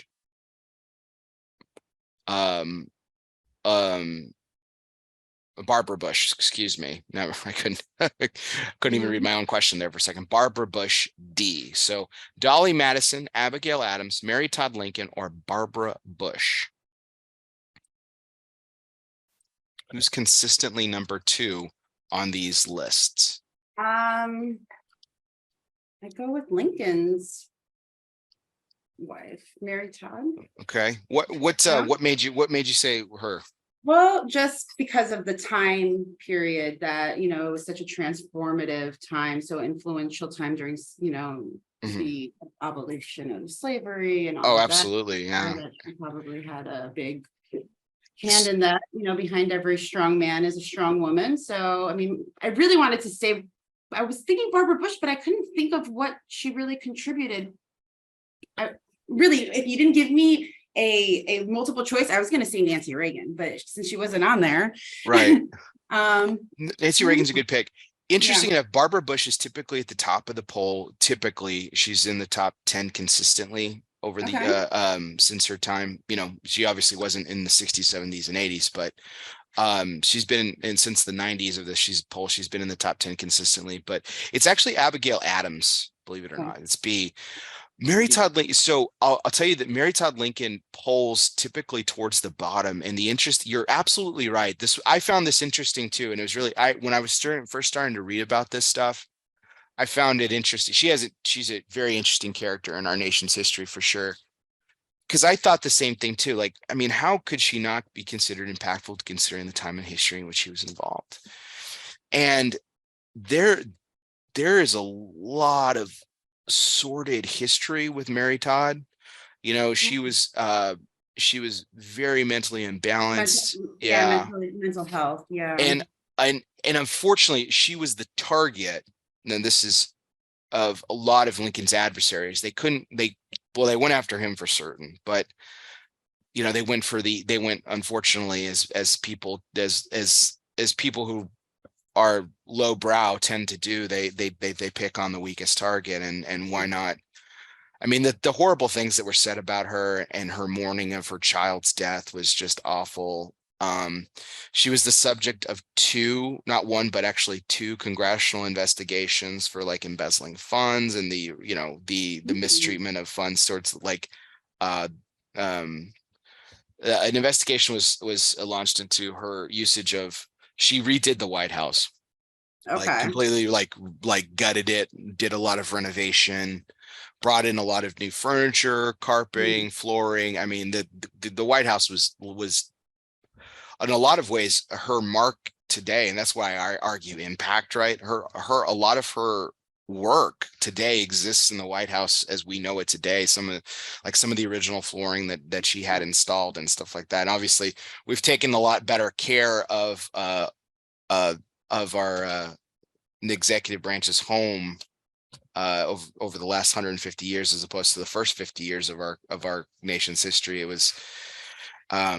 It wasn't as well taken care of, unfortunately, but she had it completely gutted, and there was this.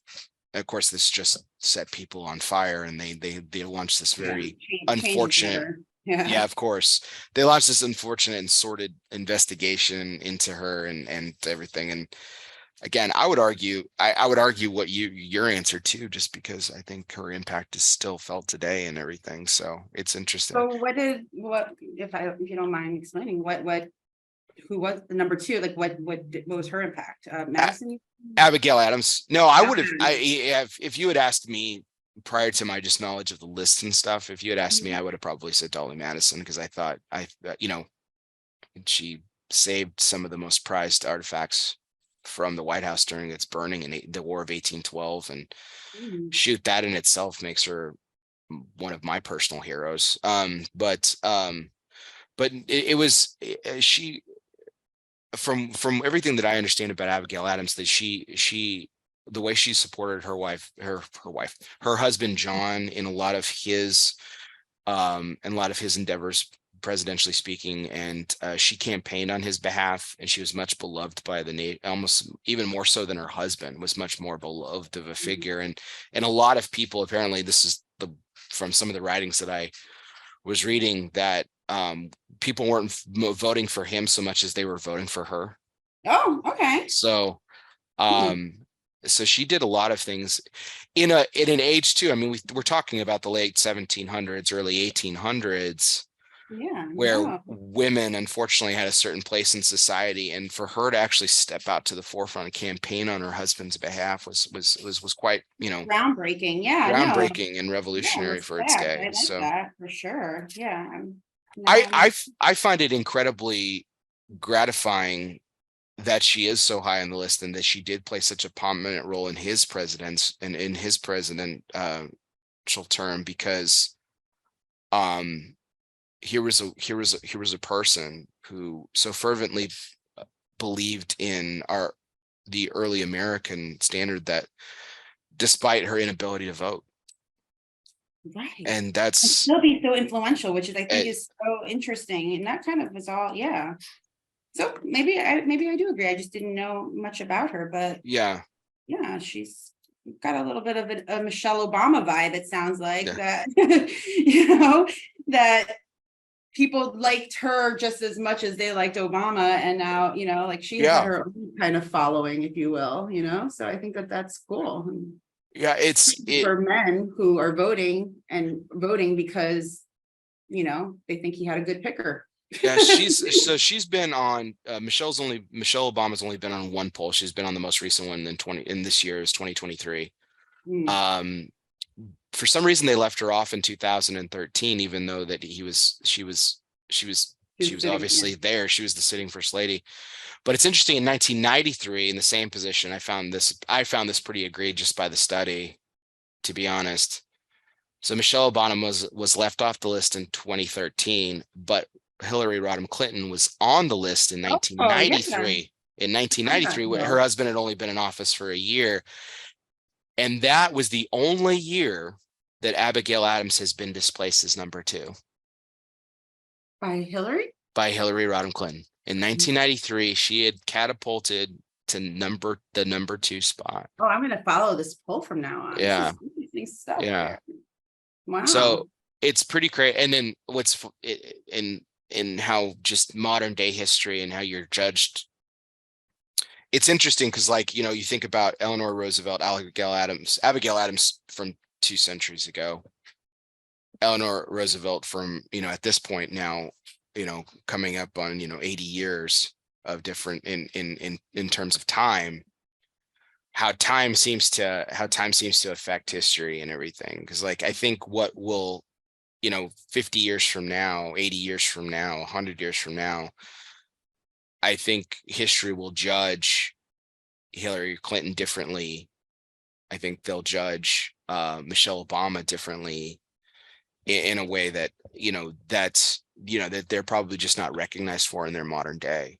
When you're exactly. When you're kind of on the outside looking in, you can kind of identify things from a different perspective, for sure. Yeah, I think they'll find a place wherever they land on the list. I think they'll probably, over the span of decades, each decade, they'll probably find their spot wherever their spot is, and that's where they'll kind of stay, because that's what's interesting about modern history, right? You're judged kind of in a vacuum very quickly. And so Hillary was number 2 in 1993. In 2003 she dropped to the bottom, or near the bottom.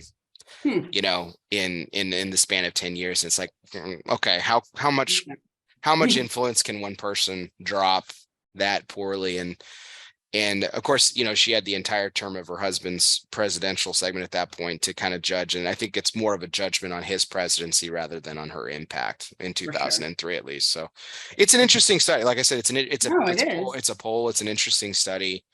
I found it pretty cool. Just historically speaking and everything. So to kind of reflect on that, but I thought it would be a fun poll to bring up. So cool. Well, that was our presidential adjacent trivia for this episode, brought to you by, of course, United Cigars, featuring La Giana Havana and distributors of Jose Dominguez, Bandolero, Garofalo, the Firecracker, and the highly acclaimed Atabey, Byron, and now Alfonso lines from Selected Tobacco. So smoke one today and start living united. So our next segment, we talked about this at least originally, and then we talked about it in the green room this evening. And I think this is a fantastic organization. It's one of my favorite segments each week. I always give my guests the opportunity to spotlight and highlight a charity or nonprofit of their choosing. And you chose this wonderful organization, and I hope I'm pronouncing this correctly, but this is the aproquen. Turning tears into smiles is their slogan. A wonderful organization. And Jennifer, I'll give you the floor, and let's take a couple minutes and recognize what great work that they do.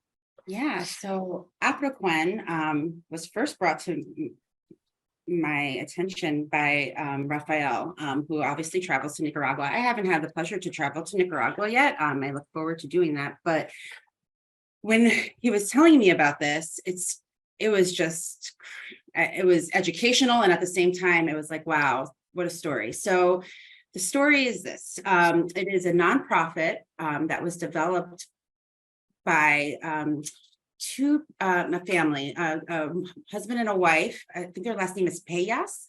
And they have very rich ties in liquor. They were traveling on an airplane, and they survived. The only two survivors were a husband and a wife in the worst airplane crashes, and I'm reading this from the website right now, in Central American aviation history. So they survived. They're suffering from massive burns and pain, and it gave them a renewed compassion and empathy towards children, because they had to go back and they had to have multiple surgeries to repair their skin. And as they looked into that, and they were, going through the recuperation, there was children who were also, there's some stats in here, which is crazy, that we were reading earlier. In Nicaragua, since it's a third world country, the electrical infrastructure is not that great. So children who are burned with, or with boiling water, kids' skin grows. So it's a very substantial amount of money that you have to go to continue to repair your skin and do, multiple surgeries, because as you grow, your skin grows. So then they have to keep doing the grafting. So long story short, in 1991, this couple established this nonprofit with a goal of providing free medical care to children suffering from burns. And then, it just has evolved from there. They designed a burn center. A couple of years later, their first public hospital where the medical teams and the nurses provided specialized services for up to 11 years. So if a kid is burned, it takes about 11 years of, you growing, depending on when it happens. And I think we were seeing that it was over 50%, 60% of the burn victims in Nicaragua are under the age of 5. So, for 11 years, you have to continue to get these surgeries that are very expensive. So they opened this burn center, and, all the proceeds that are raised for this go towards turning tears into smiles for these children. So it's something that I didn't know about. I think it was astonishing that this couple, took their tragedy and, saw a need, that they are the only survivors in the biggest, aviation crash in Central America. Like, that's crazy to me. So, it's something that, and we do a lot of work in Nicaragua as well. And I know that it's close and dear to some of our third party partners as well. So aproquen. It's a great organization. There, you said this, there's a tale of numbers here that are just incredible when you think about it. In Nicaragua, 90% of burns occur at home. 72% are caused by boiling liquids. 66% of patients, 66% of patients aren't just children. They're children under the age of 5. I know I have a child under 5. Yeah, exactly. And that's terrifying for me. 53% of accidents occur in the kitchen.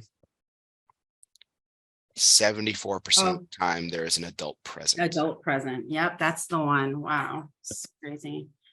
And so 32 years of this this charity. They've provided, I'm looking more numbers here, 680,000 health services to children suffering from burns. And they've expanded it into cleft lip, cleft and palate. Right. A lot of work with children. Yeah. Yeah.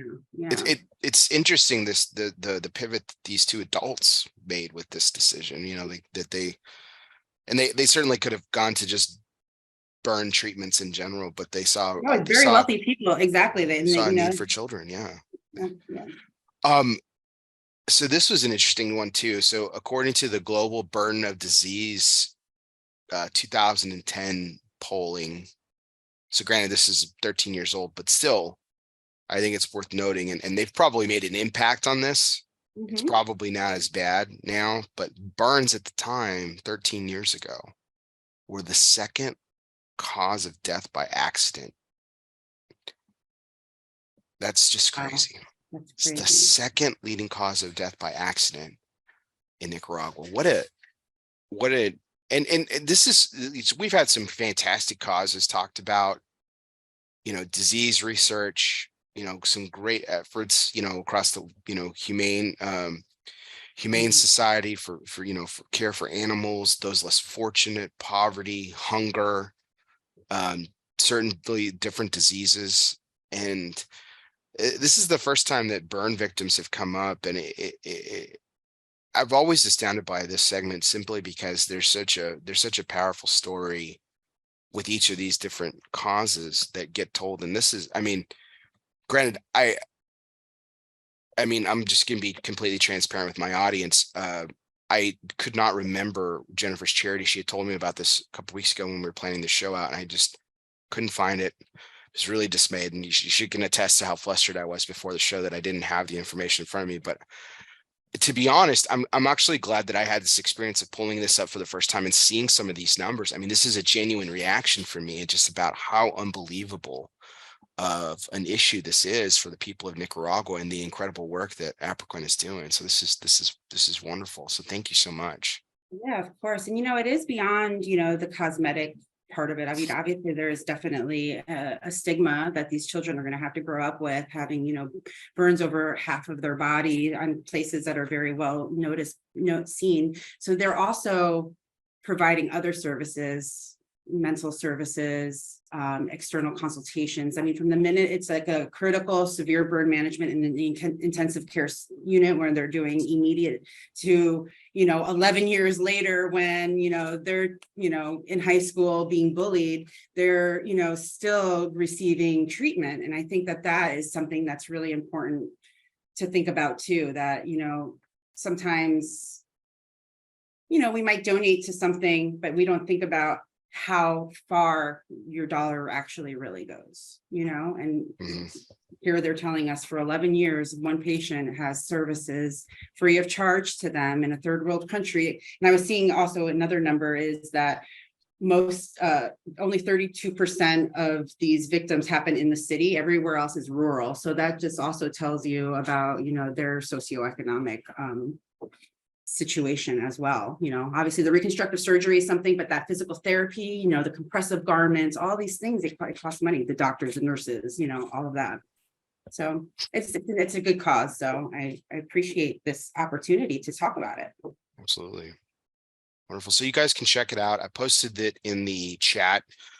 It'll be in the show notes as well. You can check it out. Aproquen .org. That's aproquen.org. Turning tears into smiles.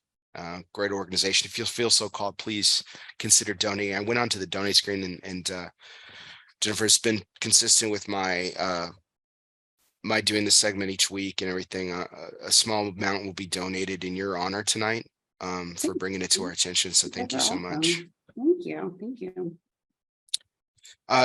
Turning our attention to our next segment, which of course is our Everybody Eats segment. Everybody Eats, sponsored by Fine Cigars. If you always make sure that your servant's towel is bigger than your appetite, everybody will always get theirs. Fine Cigars is more than just great cigars made by cool people. They embody an attitude of gratitude and grit. With Pastania, everybody eats. So Jennifer, I have a series of questions that I ask around food. So tonight I want to ask this question for you.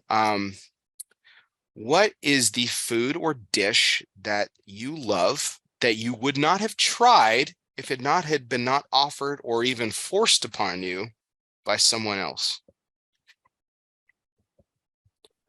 Oxtail. Really? Okay. Yeah. I love me some oxtail. So what was your Yeah. first I don't think experience like? yeah. So, well, I think there's different ways to prepare it, right? So in my culture, in Hispanic culture, we call it rabo encendido. It's in Cuban food, it's not spicy. It's flavorful, but everything kind of has, cilantro. It's flavorful, but it's not spicy. So when I tried this oxtail that was Jamaican Caribbean, I was like, yeah, I mean, I've had this a million times. So it's more so the way that it was prepared. So this Jamaican, it's just a comfort food. I mean, I'm there sucking the bone, the whole thing, like it's just the marrow of it, the whole, like you literally want to eat the whole thing with the slaw, but super spicy, has some kick. I like that too. So I'd say that I would have just said in my head, oxtail, I've had it already, done that way. But I was introduced to it down here, actually. I said I'm from New Jersey. I also lived in Chicago for 7 years, right before I moved to South Florida. But yeah, oxtail is something, down here, the Caribbean demo does well, for sure. Absolutely. Where did you meet your husband? Did you meet him in college or in Chicago or? In Chicago. So I held various administrative positions, like, right out of school. One of them, actually, I've had the pleasure of working at pretty awesome companies, actually. So I was working in Manhattan for a commercial real estate company and developer that, so I was commuting from New Jersey to New York, and they owned and managed like Rockefeller Center, the Chrysler Building, like big buildings. Oh, Yeah, like wow. big daddy. Yeah. So they're massive. So I worked at 666 Fifth Avenue, which is actually coincidentally, here we go again, where the Grand Havana Room, that private club, was on the top of that building. So as a property manager in that, we used to get lots of complaints about the cigar smell in the in the office. So I was actually part of the team that had to, price out and work with engineers to put them on their own HVAC system so that their ventilation was not going into the other Class A tenants. So long story short, that company they acquired a building in Chicago called the AT&T Corporate Center, 2.1 million square feet. And yes, very, very big, right downtown in the financial district. And when they acquired that, I had some operational experience with some piloting some of the programs and softwares that we were using to communicate with the building engineers for like work orders and stuff. So they transferred me out there to get them started, and I fell in love with the city. I went from cold to colder, New Jersey, which wasn't, I didn't know any better at the time. But the summers in Chicago were so gorgeous. But yeah, it was also very sports. My husband also very athletic. But that's where I met him in Chicago. So we met in 2005. And then in 2010, 11, we moved here. So 6 years. We moved to South Florida, and we're going to be celebrating 10 years in October of marriage. So we've been together for wonderful. Congratulations on 10 years. Fantastic. I was wondering if you had introduced him to any family recipes or any dishes. He's the cook, and he's a half Liberian, and he's got all the recipes, and he can make the oxtail really well. So, fantastic. Yeah. Even better. Yeah. So Bobby he's the one who cooks in the house, and it's, I like to cook, but I don't like to cook while I'm being criticized and like over my shoulder about how I'm cutting it, or, oh, you're going to use that. Oh, don't use that. And I'm like, you know what, bro, like, you like to do this, you do it. Just go ahead. Since I'll you're just gonna eat do it. it, yeah. Yeah, it's your job now. And I think he regrets that now, but Hey, you make your bed. So yeah. Sorry, dude. I'm the chef in my household as well, so I can empathize with him. But it's really great. I've been able to take some of her dishes, her family's dishes, and make them and stuff. So it's been kind of nice. That's cool. Introducing my children to some of their mom's favorite dishes and stuff like that. It's kind of been fun. So that's cool. Oxtail it is. Wonderful. Well, great. Well, that is our Postania Everybody Eats segment. If you always make sure that your serving style is bigger than your appetite, everybody will always get there. Postania Cigars is more than just a great company of great cigars made by cool people. They embody an attitude of gratitude and grit with Postania Everybody Eats.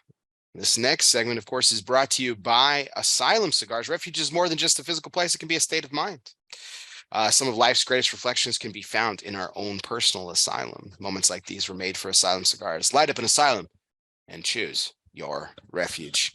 Now, Jennifer, you've obviously been a part of some amazing launches at Altadis. You've cultivated a wonderful culture of community and had some, just some prominent time with some prominent brands as we were talking about and stuff. So that, a lot of that is community driven. You have a great team that you work with. You have a great community that follows the projects that you bring to market, and cigars are very much a community thing, but every so often we have that moment that's just us and a cigar, and it could be celebrating something, could be just the point, from the read, or just the moment of reflection. You might have had one of these moments, you might have had dozens. But what's a moment that comes to mind where it was just you and the cigar? If you can remember, what were you smoking, and what was that moment about? So it's a ritual that I do smoke each product launch by myself on the patio, that same patio that I was freezing when we had that meeting. But to me, my very first project, which was the Montecristo Epic Vintage 12, the blue one. Oh, so, great cigar. Yes. So that was my first campaign. When I started, it was our first step into luxury and luxurizing the brand a little bit with storytelling. So I'm really proud of it. It was something, now I look back and I'm like, oh God, maybe it was a little too tongue in cheek, but the whole campaign of once in a blue moon. So I had a cigar, I had the Epic on a blue moon, and that well, that's cool. Yeah, so that was the whole campaign. That's not tongue in cheek, that's just awesome. Yeah. So the Epic, the original, the 07 is yellow, and then we came up with the Epic Vintage 12 from a rare harvest in 2012, which was a very good year for tobacco. These tobaccos were harvested at night. So I had, from the moment, I always had this vision of, there being a big moon, and the box ended up being this midnight blue and gold. And, with our agency, we went back and forth, and, we came up with this, once in a blue moon, because it was rare. And for me, having that cigar during a blue moon was, I think it was a super blue moon too. Actually, it was a whole moment. Wow, that's awesome. Yeah.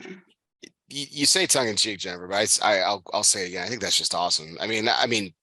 You'll never, no one could ever have that moment again. You can never have that moment again. That's pretty crazy. That's pretty awesome. It would have been tongue in cheek if you were drinking a blue moon though, while you were smoking it. Or a Johnny Blue. No, that's not as on the nose. The blue moon would have been worse. No, it's fine. It's fine. Yeah. So, okay. So, because to be honest, that's what I was drinking. But yeah, so that was it. That was something that was very special to me too. That came out of TDG, working with that factory as well, who was very proud of, Epic and the success of that. Epic was also a line that was a departure from our traditional, kind of modernizing it a little bit. So I think that, that was, it was a moment there. And then when I came in and, we wanted to do another epic, I actually picked the colors of my wedding, that midnight blue color with the gold. And then it just kind of, again, Oh, very just cool.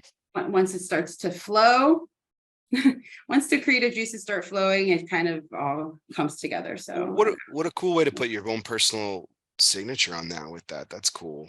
I mean, that's what a unique opportunity to do that. That's fantastic. So you mentioned this before we went live, so I thought it would be since you mentioned it a second ago, I think it'd be kind of cool. You don't you don't drink scotch very often, but when you do, you said it's Johnny Blue. Well, what is it about that blended? It's a great blended scotch. I mean, I think it's kind of so smooth for some reason. Like I can just drink it like neat, and that's crazy because I can't do that with anything else. I mean, it's expensive, so I don't do it often, but when the moment calls for it. Yeah, exactly. And I think this moment calls for it. Wonderful. We just got a couple more questions, Jennifer, to conclude our night. So this next segment, I kind of call it it's our rapid fire segment. It's called This or That, very aptly named. So I give you an option of two things and you pick one, and it's open to interpretation. It's very, open-ended for the most. Some things are precise, some things are not. Some are related to cigars, some are not. So let's just go down the list here. So let's start off with something cigar related, something near and dear to your heart. Again, it's however you want to perceive this. You want to look at it from a professional standpoint or a palate standpoint or whatever. So Montecristo or Romeo y Julieta. Montecristo, that's my baby. There you go. I figured that would be the answer, but I thought it'd be worthwhile. Okay. But maybe we'll have this after I get my teeth into Romeo, we can have a different conversation. Yeah. But right now, I mean, I wear Montecristo on my back, so I'm repping. Team Monty. Team Monty. Yes, Team Monty. Awesome. Yeah, we'll definitely have you back because I'd love to talk about some of the latest projects down the road too. So that would be great. Beach or mountains? Ooh, beach. I'm not I'm more of a glamping type of person. I don't really love the sand, but I do like the tropics. I like water. A lake if I had to pick this or that, it would have to be a beach. Yeah. I'm glad you said the sand. The sand drives me crazy. That's why I definitely am a mountains person. The sand drives me that crazy. And no, the sand sucks. But plus, this with kids, you have a wagon of shit that you just have to carry through the sand, which is, you might have wheels, but the wheels don't work. You're grateful for the wheels, because it would be so much worse without wheels, but the wheels don't work. And it's just it's a whole thing. But I do it for the kids because they love it. They love the beach. So why not? All right. So in the spirit of glamping, as you mentioned, fireplace or fire pit outside? Fire pit. More of an outside. Sure. Nice. Well, just because you can smoke outside. I don't smoke inside. Well, today I am, but I don't smoke inside my house. But also I think fire pits are round. I like the idea of everybody sitting around the fire.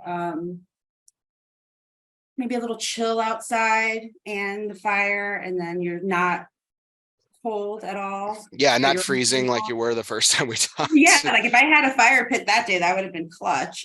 No, I think I like that vibe. Nice. The kids also love that.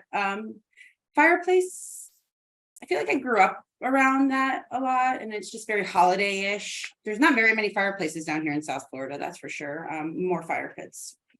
Okay. I think fire pits are for friends. You answered my next one, which was inside or outside smoking. So it sounds like you're an outside smoker. I'm an outside smoker, yeah. Okay. All right. So next up, on that note of outside, would you rather be smoking on a patio or a balcony? A screened-in patio, no mosquitoes. Yeah, patio. Patio, ground floor. Usually more ample, kind of more in and out feel. Balcony's nice though if it's a nice view. Mm-hmm. I'm kind of torn there. I think just patio. I feel more airy outside, like a little bit more space. Patio. And you can get at like, you can just like go too. You don't have to go down the stairs or go back inside. Like you're easy access, ground floor patio. Nice. Final answer. Nice. Okay. So yes, I'm playing to the crowd with this next question, but I actually have an opinion on this matter, and we'll discuss mine. Okay. But your background in makeup and fragrances, mascara or lipstick? Mascara. But that's personal because I don't, if I had long, beautiful eyelashes, like, you know, that I could just do that and just like men usually have long, nice eyelashes. It's my best feature. Thank you for mentioning that. Everyone thinks it's the beard. Everyone thinks it's the beard. It's really my eyelashes. I want to point that out. So yeah, they're like, you know, little butterflies. But yeah, I can go without lipstick. I have naturally kind of bigger lips, so I think maybe that's just me. But if I'm being honest, yeah, mascara makes my face. In beauty, though, just so you know, they're in strategy, you know, if you're talking about segmentation, lipstick is what you recruit your consumer with. It's a quick, easy buy. Mascara, oh, interesting. Yeah. And mascara, so that's recruit. And then mascara is actually retained because it takes a longer time to, once somebody gets their favorite mascara, they're loyal to it. Oh, okay. So you use much like Montecristo and Rubio Hilloto. Yeah, exactly. So that's interesting that you pick those two. So recruit and retain. Well, I have an opinion on this matter, and my pick is also mascara. If you can accentuate a feature like eyes, if you can make eyes pop, that's why I'm very much a mascara guy. Not necessarily on myself. Like I said, I have amazing eyelashes. I don't need it, but Right. Yeah, well-placed mascara definitely enhances beauty, I think. If I'm not a makeup person myself, you know, I prefer the au naturel look. Yeah. But I mean, if you've got it, flaunt it. I mean, yeah, you don't need makeup. All right. So hardtop or convertible? I've never had a convertible. No, I guess a hardtop. I'm kind of traditional that way. Have you ever ridden in one? Ridden in a convertible? Well, a convertible with it up is very noisy and rattly. With it down, I feel like it would. Yeah, I mean, it's a novelty. Down here, it rains a lot. I mean, yeah, down here, I guess you could have maybe on vacation. We used to rent one when we used to go on vacation to Florida. It would be a Mustang or a Sebring convertible. I remember the fam cruising down to Orlando, and I was in the back seat. My hair was all crazy. It was amazing. Chrysler Sebring was the first convertible I ever took a ride in. It was the first convertible I ever rode in. So that's funny. That's funny that you mentioned that. Cool. Okay. So you could be talking about, again, this is open-ended interpretation. You could talk about from your kid's experience or your own personal experiences as a child, but trick-or-treating or fall carnival, we're kind of in that season as we get into September. So trick-or-treating or a fall carnival. Like a fall carnival where you're bobbing for apples. Yeah, of course. Thing. Oh, trick-or-treating. Got to get the candy. I mean, that was like my job when I was growing up. You know, when you're just like you're still old, young enough to go, but you're kind of too old, like 7th grade, you know. Sure. Get the pillowcase, but yeah. You hit the pillowcase, man. You had the deep pocket. Yeah. There you go. Yeah. Yeah. The pillowcase. The whole you go to the rich neighborhood where they have the whole candy bar. You know what you're doing. Yeah, there's this whole, so it's I loved you could always spot the kids, despite even their size notwithstanding, but you could always spot the kids that were in that realm of too old but not too old. They always had the pillowcases, man. Those were the veterans. They knew what they were doing. They had the deep pockets. They would go after and get the candy. They know the right time where everybody's about to close up shop, and then if you still had candy, they're just like, here, just take it. They don't want it in their house. Yeah, exactly. Yeah, nice. You got it nailed. What's your favorite candy? Since we're on the topic. Oh, Reese's peanut butter cups. Is it a candy bar? Would you classify it as a candy bar? No. Thank you. We had this argument earlier this week, so No, it's not a bar. But you nice. said candy, Yeah. but that would be Yes, that. I did say candy. It is a Yeah. candy. So I mean, I was thinking chocolate there. I was thinking trick or treating. That was like gold to me. So not everybody loves those. So I also could do without Snickers, but Twix, my jam. So that was the trade. Everybody's Reese's peanut butter cups. Now they have any white chocolate, pretty bomb. Good stuff. So I'm going to tell you something you're going to find tragic. I'm actually allergic to chocolate. My son hates chocolate. He can't even. Oh, wow. Yeah, I mean, he's not allergic, but he just Doesn't like it. That's Yeah, crazy. that is terrible. I'm not a huge. I only like chocolate and peanut butter or chocolate and caramel, like I just said. But usually, like at the movie theater, I'm more of like a gummy bear kind of gummy. See, that's my jam. Yeah, gummy bears are totally my jam. Absolutely. Like the belts. Yes. Yes. Those are my weakness when it comes to candy. How do you feel about candy corn?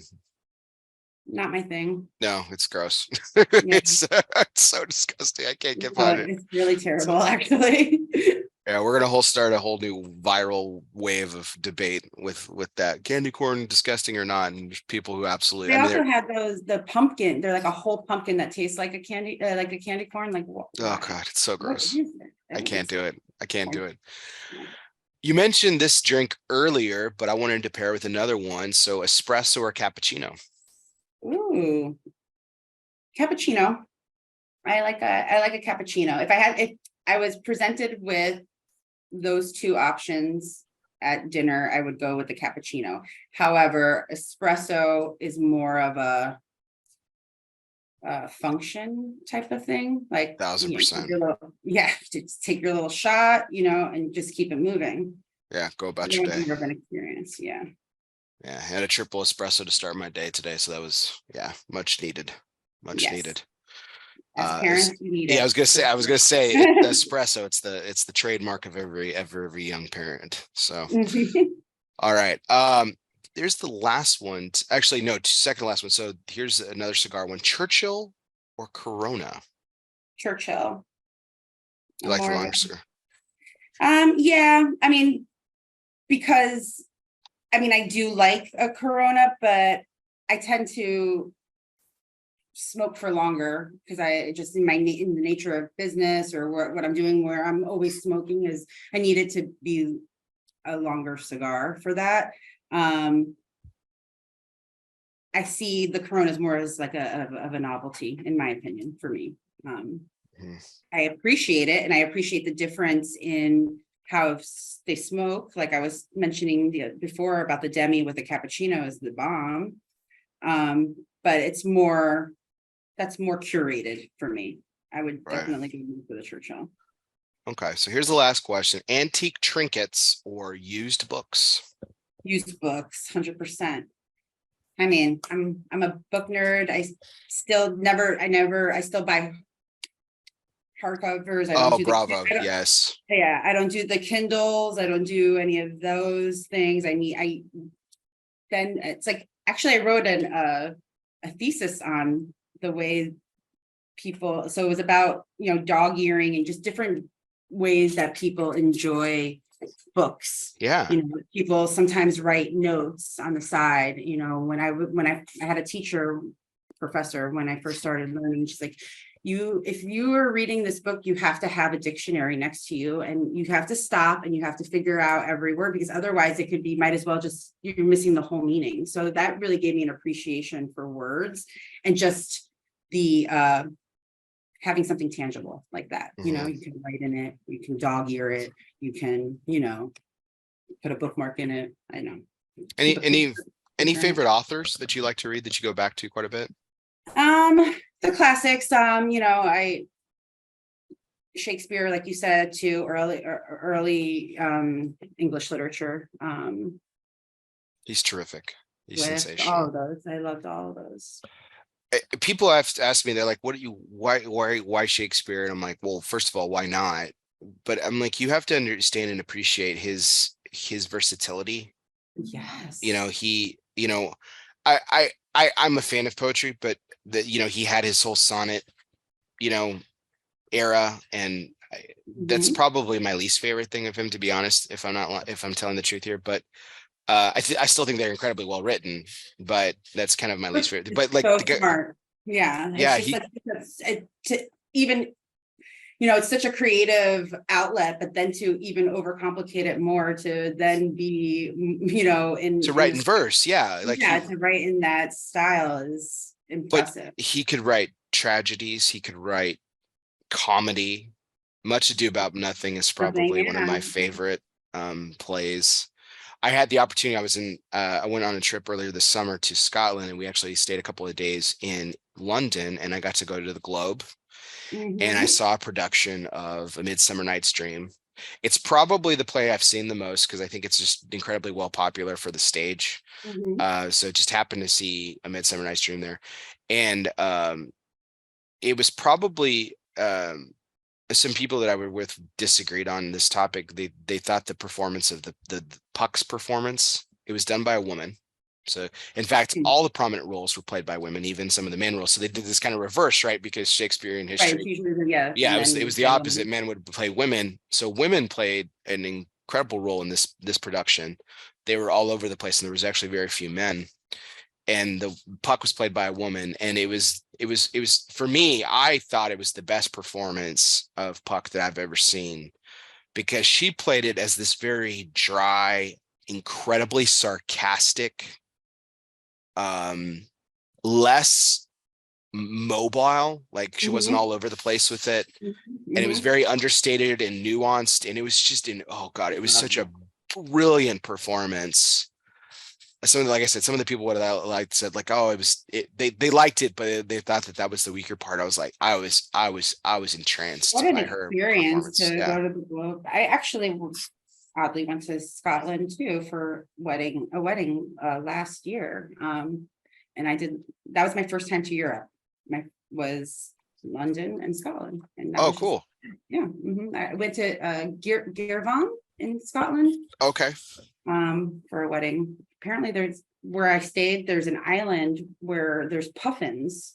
Right. It was Right. amazing. Of course. Yeah. And that's where I guess the granite comes from too, that they use for curling. It was like this crazy thing. Yeah. We didn't have an opportunity to see puffins. We were going to, but it just time got away from us, unfortunately. But yeah, it's Scotland's beautiful. God, it's gorgeous. Gorgeous, Um, gorgeous. if you do have the chance to go back to the Globe, I'm going to give you a £7 worth of advice. Opt for the seat cushion, because Okay. they still have the old seats, and it's a very narrow bench. And for my people who are listening later on podcasts, I'm sorry I'm doing you a disservice, but the bench is about that wide, and Okay. you know, Just barely fit through. I'm larger than you. Let's just say what it is, but they're Yeah, still very uncomfortable. no, So I can. £7 worth of advice: rent the seat cushion. It's well worth it, trust me. No, Um, noted. and but we sat on the upper tier. Not that we weren't the highest up, but we were about the midsection. And so, but it was really cool because you're almost on top of the stage, and it's not quite theater in the round. Um, I opted for that instead of the pit. Mhm. But it was really cool because you're almost on top of the stage. You're leaning over, and you had to be somewhat comfortable in these not comfortable seats.